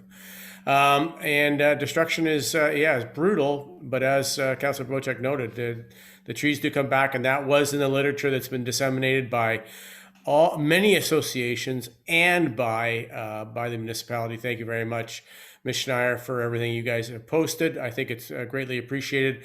I think there is a responsibility incumbent on property owners to educate themselves, and that's really, really important on their part, to know what can and can't be done, what the life cycle is, and why it is the way it is. It's not going to be fun. We're fortunate out here, having had almost nothing occur. That doesn't mean I'm not going to be looking at denuded trees next spring. And I'm really, really quite concerned about what the next phase of this gypsy moth is going to be with respect to our part of the world. But I think the best thing we could all be is properly educated. And I think it's great that Cynthia's set up some sort of coordinating role at her end. And I think we should use that as an example of what other cottage associations can and should be doing for all their members. Again, making sure that people read up and become educated on this. That's the best weapon we've got right now. Thank you. I don't think I have too much to add to the conversation in that a lot of it's already been said. I do know that on where our cottage is, a lot of trees were stripped bare or near bare by these bleepity bleep things. And I don't know how many thousands that caterpillars we picked and drowned, and how many trees we taped, et cetera, et cetera. And my personal experience, the tape wasn't terribly useful. And I don't know, what percentage of caterpillars we actually captured and drowned. But I certainly got a little too much satisfaction by throwing them in a pail of water. But I've seen the leaves come back. Even our somewhat decrepit couple of oak trees are starting to see little buds come out in their branches. So that leaves me a little optimistic. But I can tell you there'll be a lot of egg sack scraping around our place in the future. I have moved by Councillor Douglas, seconded by Councillor Bocek. Be it resolved that council directs staff to continue to educate residents at a much earlier stage in 2022, reminding residents to seek out the egg sacs and to assist in eliminating the larvae well before trees have developed foliage. And further, that staff continue to monitor situation and provide content to educate homeowners and residents on what they can do to support their own properties. All those in favor? And that is carried. Thank you. Okay. I think that's it for Ms. Schneier. We're on to Mr. Sokash and a operations report with regards to the Pratts Road culvert wetland. Thank you, Your Worship. This is further to direction provided at the last council meeting, which was to contact Dr. Patricia Chow-Fraser to obtain a quote and a scope of work for her to undertake an assessment of the wetland in the vicinity of the Pratts Road culvert. So I have had a discussion with her. She has provided a price of about $3,500. Unfortunately, I haven't received anything in writing from her, but for the purpose of this, I'm asking for an allowance of $6,000 just in case there are some overages, but she feels she'll be in the area of $3,500. So the work or the purpose of the assessment is to assess the health of the wetland, provide an opinion of whether the culvert under Pratts Road is significantly contributing to the condition of the wetland one way or the other, provide an opinion on whether increasing the water flow in the culvert would improve the health of the wetland, and provide other options if necessary on initiatives that could improve the health of the wetland.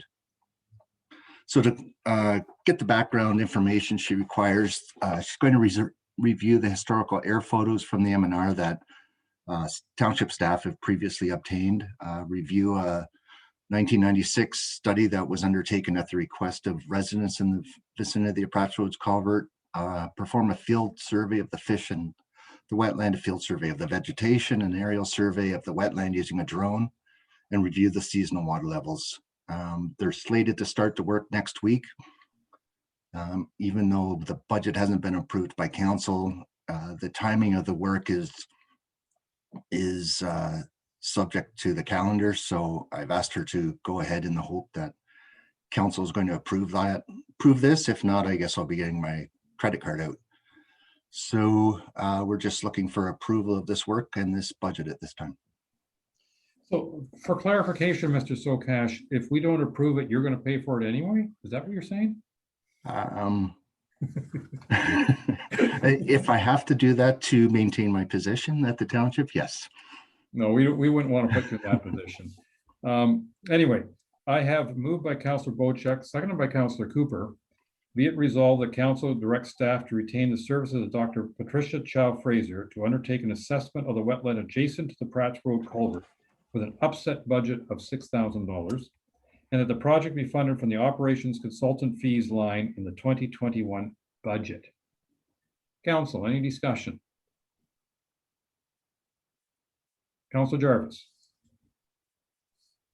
I am very happy to see this moving forward, and I will be very curious to see what the report states. This could be a very interesting bit of education for us. So I appreciate that it's being done this way. All those in favor? All right, thank you. Now, council, next we're going into new business, and we also have a closed session. I don't know if you want to take a break now for lunch and then come back and do the new business and closed session after lunch, or if you'd like to go through a couple more items first. Okay, Councilor Jarvis, you have an opinion. No, just on my two items, I don't think it'll take very long, so we could probably get them through really, really quickly here, unless people feel there's going to be lots of discussion. Councilor Bocek? As well, my two items are just going to be factual and very short. Then let's carry on. Perhaps we'll get the whole thing done. I don't know. New business. First item, capital gains tax on primary residence. Councilor Jarvis, over to you. I think this whole thing speaks for itself. I think we should be making a note in support of the motion by the municipality of Fort Erie, supporting their, what they're saying with regards to capital gains on the primary residence. I'm assuming, but I'm open to ideas on this, but I don't think anybody wants to see a tax from the feds on primary residences. With the way things have all been set up over the years, we as a community and as a country have been set up in a certain manner. And I think that one item, one big piece of a big asset in families is something that should not be taxed. So I think that unless anybody has any objections, we should be supporting the motion by Municipality of Fort Erie. And the resolution that's moved by Councillor Jarvis, seconded by Councillor Cooper, it reads, be it resolved that council support the town of Fort Erie resolution dated May 31st, 2021 regarding the capital gains tax on primary residence, and that this resolution be circulated to the Right Honorable Justin Trudeau, the Honorable Doug Ford, the District of Muskoka, and area municipalities. Council, any other comments? All those in favor? And that is carried. Elimination of LPAT, Councillor Jarvis. I don't know how people feel about LPAT or the what is it called now? The OLT, so the Ontario Land Tribunal, whatever it is. Again, as per the motion by the town of Halton Hills, I think based on all the experiences I've had with LPAT indirectly, obviously, because I've had no direct conflict with them in any way, shape, or form, but I do not like what they have done over the years, what their predecessor, the OMB, did, and I'm not too keen on what the OLT is. As a point of fact, as I understand things, I believe Ontario is the only province within Canada that has this type of organization in the first place. I think the power of the municipalities and towns should be the power that people have to go to for recommendations or for applications of on development. I don't understand why there's an overriding tribunal that takes care of these things. Drives me crazy. It's a financial burden as well, as we all know. And I think the best thing we could be doing right now is supporting this motion. What I have moved by Councillor Jarvis, seconded by Councillor Douglas. Be it resolved that council support the town of Halton Hills Resolution 2021-0115 regarding the elimination of LPAT, and that this resolution be circulated to the Honorable Doug Ford, Minister of Municipal Affairs and Housing, the District of Muskoka, and area municipalities. We might want to change the wording to include the OLT because the LPAT's evolved into the OLT, correct? Yes. Yeah. Done. Councillor Cooper. I'm not going to repeat everything Councillor Jarvis has said, but I certainly agree with him. And I think there needs to be a different way of dealing with this. Perhaps it is just municipal, but I think we've seen a lot of issues in terms of the decisions that have been made. Typically the tribunal chairs are planners, they're not lawyers, and that's part of the problem. They don't even understand in some cases the law. So I support this resolution. Thank you. Yeah, I'm just going to add my own 2 cents worth, and that is that it's frustrating that when the province makes decisions on behalf of the municipality, and the individual who's empowered to make that decision has, shall we say, variable qualifications at times, and basically zero knowledge of the municipality, just what's been put in front of him or her by a couple of lawyers and or planners. It's a frustrating system, and that's regardless of what you may think of the outcome of each particular case. Any other discussion? All those in favor? Okay, we got enough votes there that carries. Oak Bay traffic calming request. I have no resolution in this regard, but Councillor Bocek, you want to bring this up? Yes, thank you, Mr. Mayor. The reason for no resolution was that at the time of me requesting this on the agenda, some staff was on holidays and we caught up when they got back, and it was just fell short of the time where we get a resolution on the table. It's more of direction probably we can use in this case.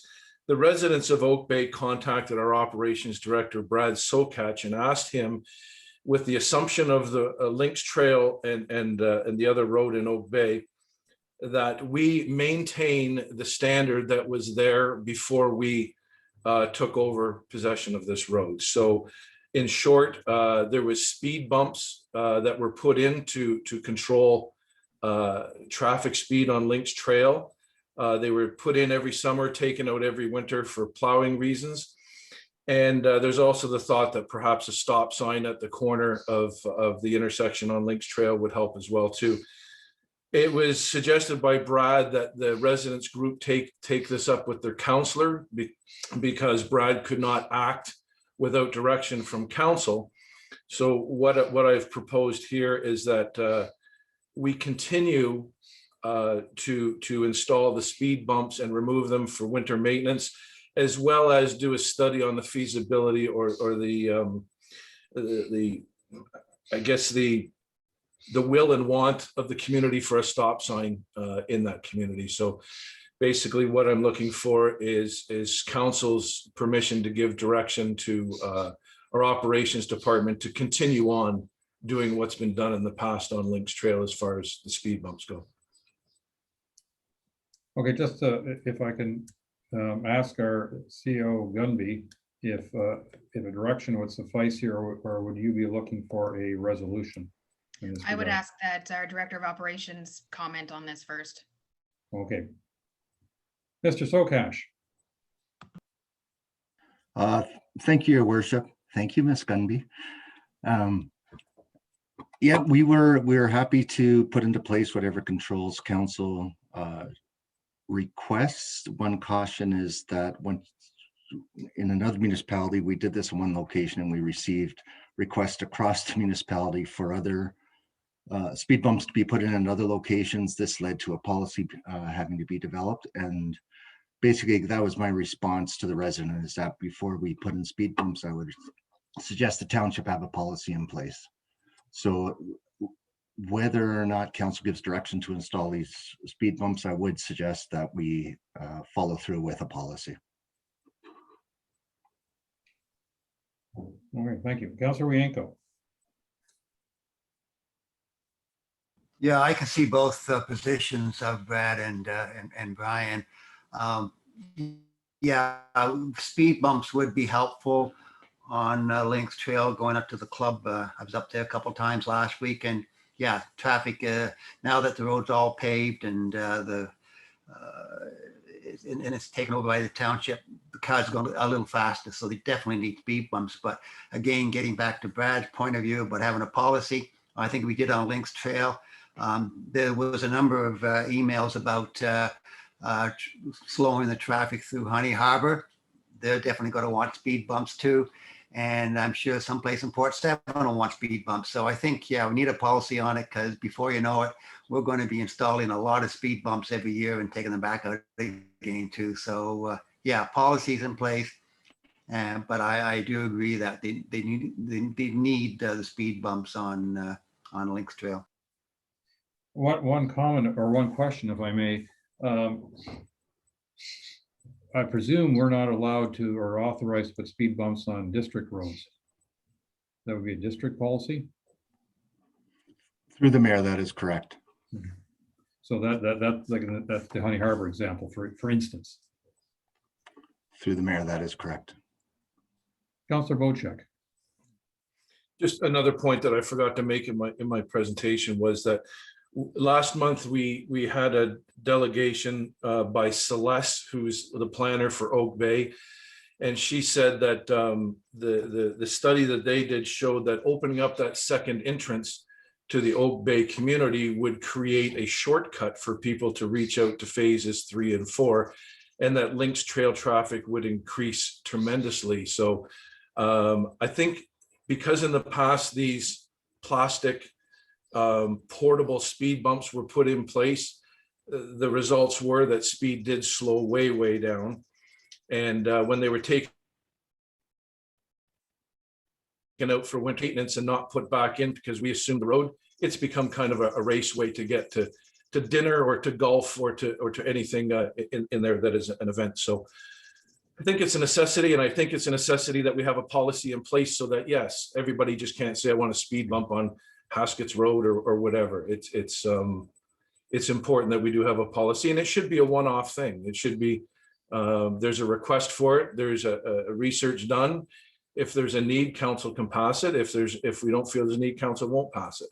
But to have a policy in place is a great idea, Brad. And I would like to see these speed bumps reinstalled before we lose the season and we're taking them back out in another 3 or 4 months because the snow's coming.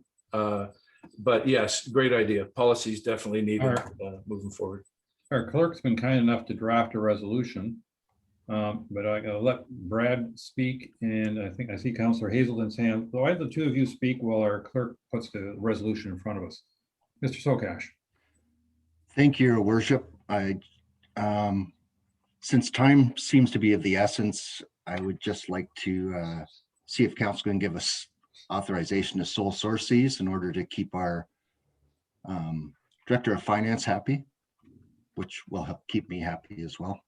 With I don't know what the budget would be, but I don't know if they're the last ones I bought, I think were $800. We needed 2 sets. So if we had an upset budget of $5,000, I'd appreciate that.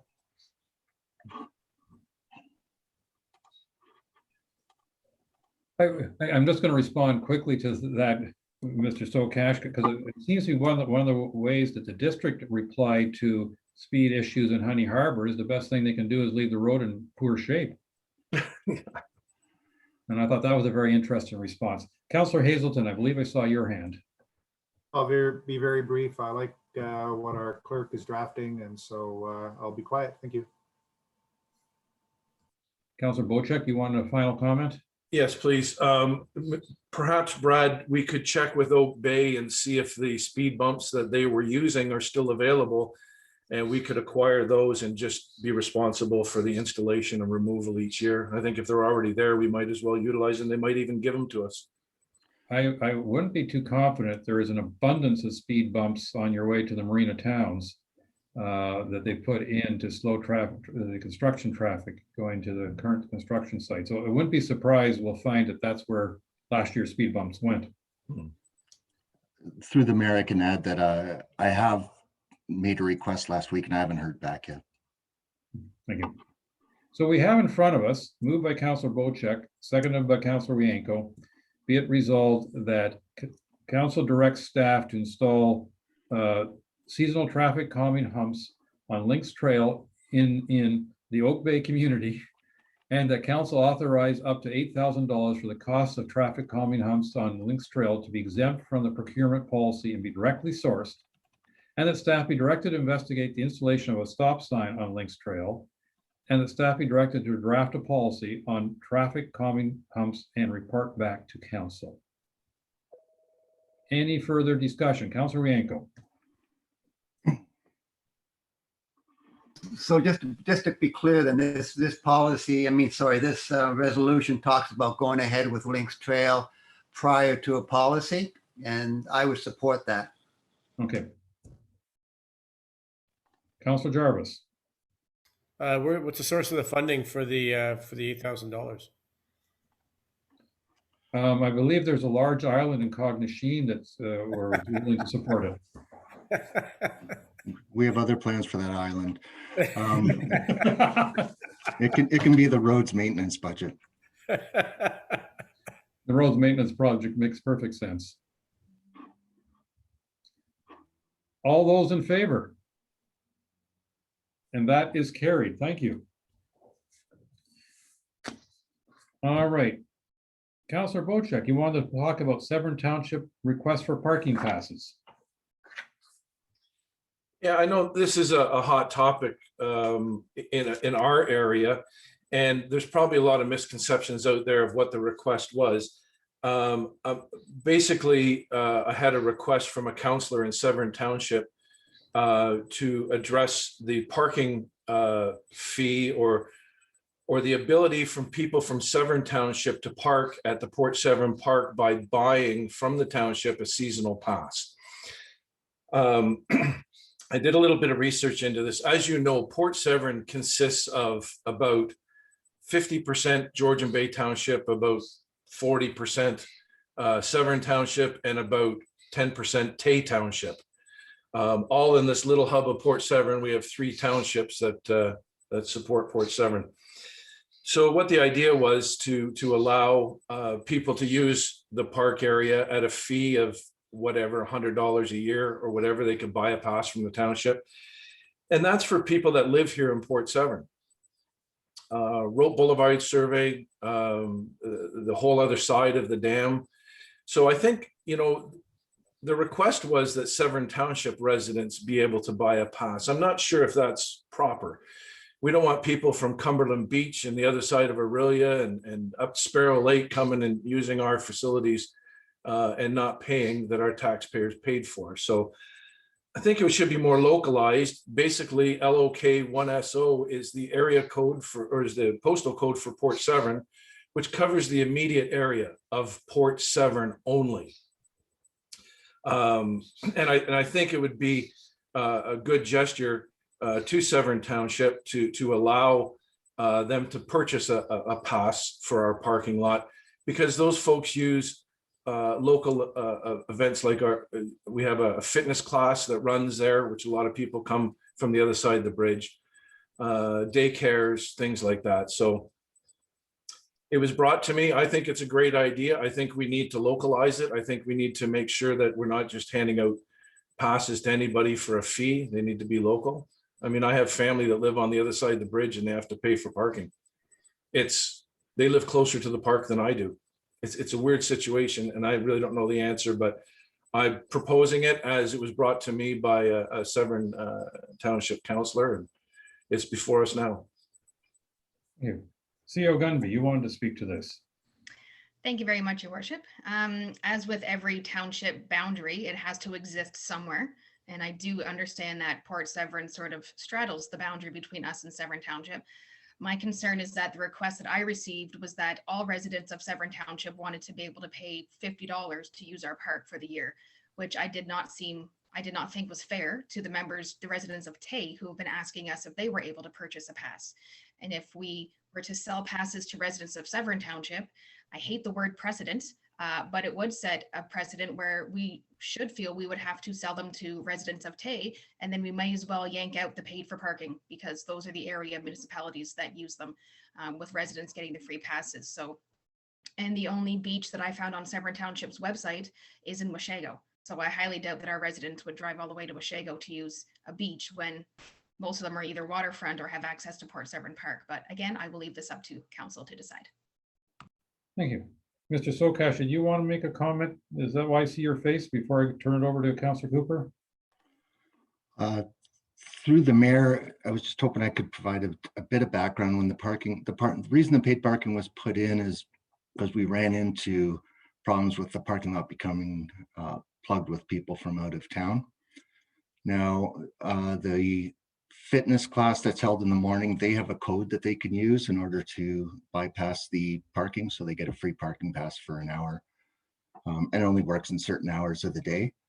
But the reason the system was put in place was to ensure that it was for the benefit of the residents of the township who paid for it, and anyone else that wanted to enjoy the facility, which we don't pay for, they could still use the parking, or they can park on the street for which there is not a charge.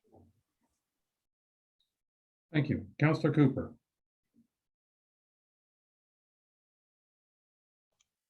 Thank you. You know, I'm all in favor of being neighborly, but I think the one solution that I might suggest is that I think there needs to be, if we were to offer this to Severn Township, I think Severn Township should contribute to the cost of maintaining this area.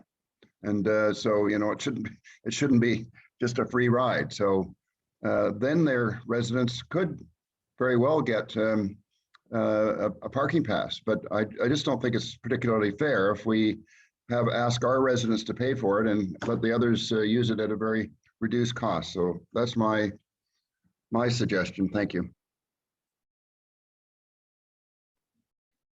Any other comments? I don't have a resolution in front of me quite yet. Councillor Hazelton. So Brad, since you're on the line here, if somebody wants to go to the park and they want to park there, there are parking machines there that they can buy a parking pass. Through the mayor, that is correct. So there is a mechanism in place today for people outside of the Township of Georgian Bay to use the park, and they pay for park passing. And in the process of paying for park passing, they begin to do what Councillor Cooper has suggested, which is they're presumably helping to fund the park somewhat, but through the daily or hourly passes that they're using, and they're not getting a special deal on annual passes or other things. So that to me sounds like we've solved the problem.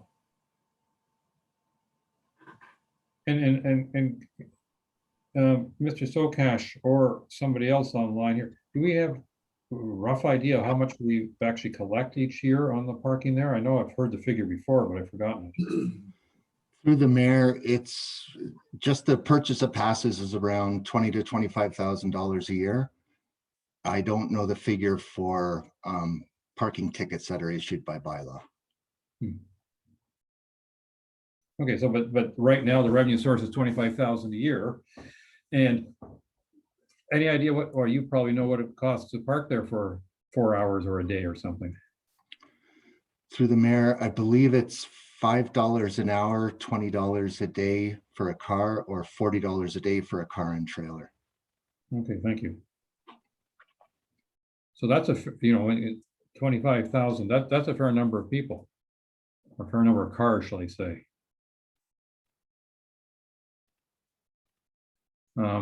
Okay. Councillor Jarvis. I know I wasn't on council, but I seem to recall this park cost a fair bit to develop, and I haven't heard what it costs us annually to maintain it. Maybe that would be interesting information too. But I'm finding myself in agreement with yourself, Councillor Cooper and Hazelton, in that. Yeah, I mean, we got to pay to maintain the thing, and that's the best way to do it, is to have people that are using it. I mean, heck, the taxpayers have already paid once, and that's our community, and the other community didn't contribute when we originally put the whole thing together. So I think that's their way of contributing, and that makes sense. What is the cost to maintain it? Mr. Sokash, any idea? I don't have the entire number off the top of my head, but the water bill alone is on the order of $8,000. Thank you. Councillor Yanko. Well, correct me if I'm wrong, but when I read the emails I saw on this issue, I think Township of 7 was looking for free passes. There's no indication that they were going to pay for some kind of an annual pass.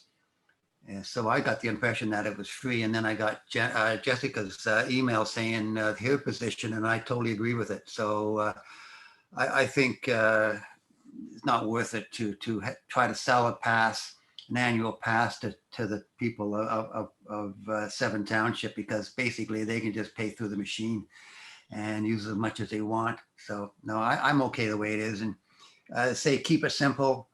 Just our residents get free passes, and it's easy to control that way. Well, so our clerk was kind enough to draft a resolution, and I don't know if we want to go down this road or not, but her proposal reads, be it resolved that council directs staff to investigate and report back on the use of annual passes being sold to residents outside of the Township of Georgian Bay. CEO Gunby.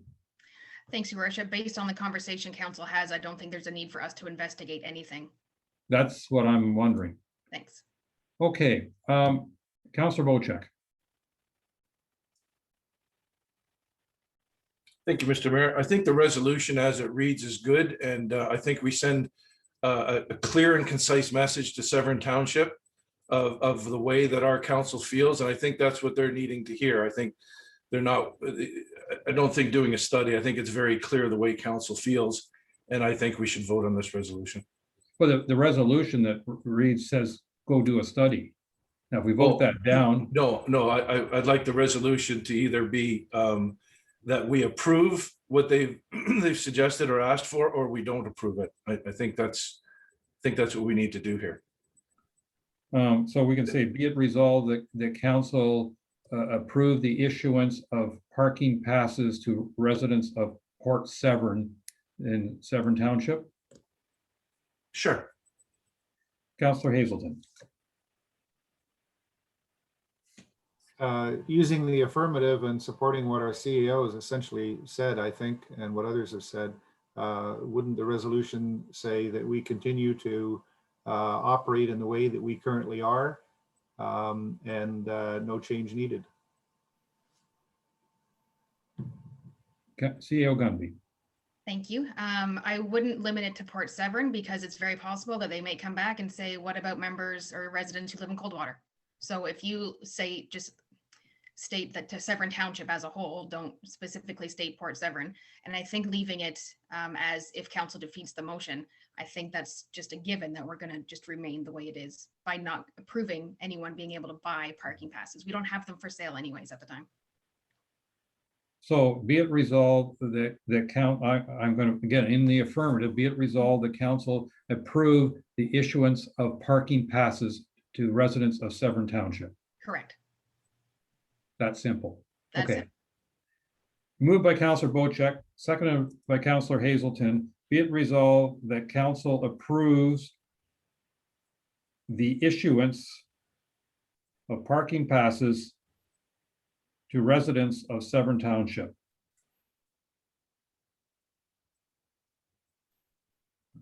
All those in favor?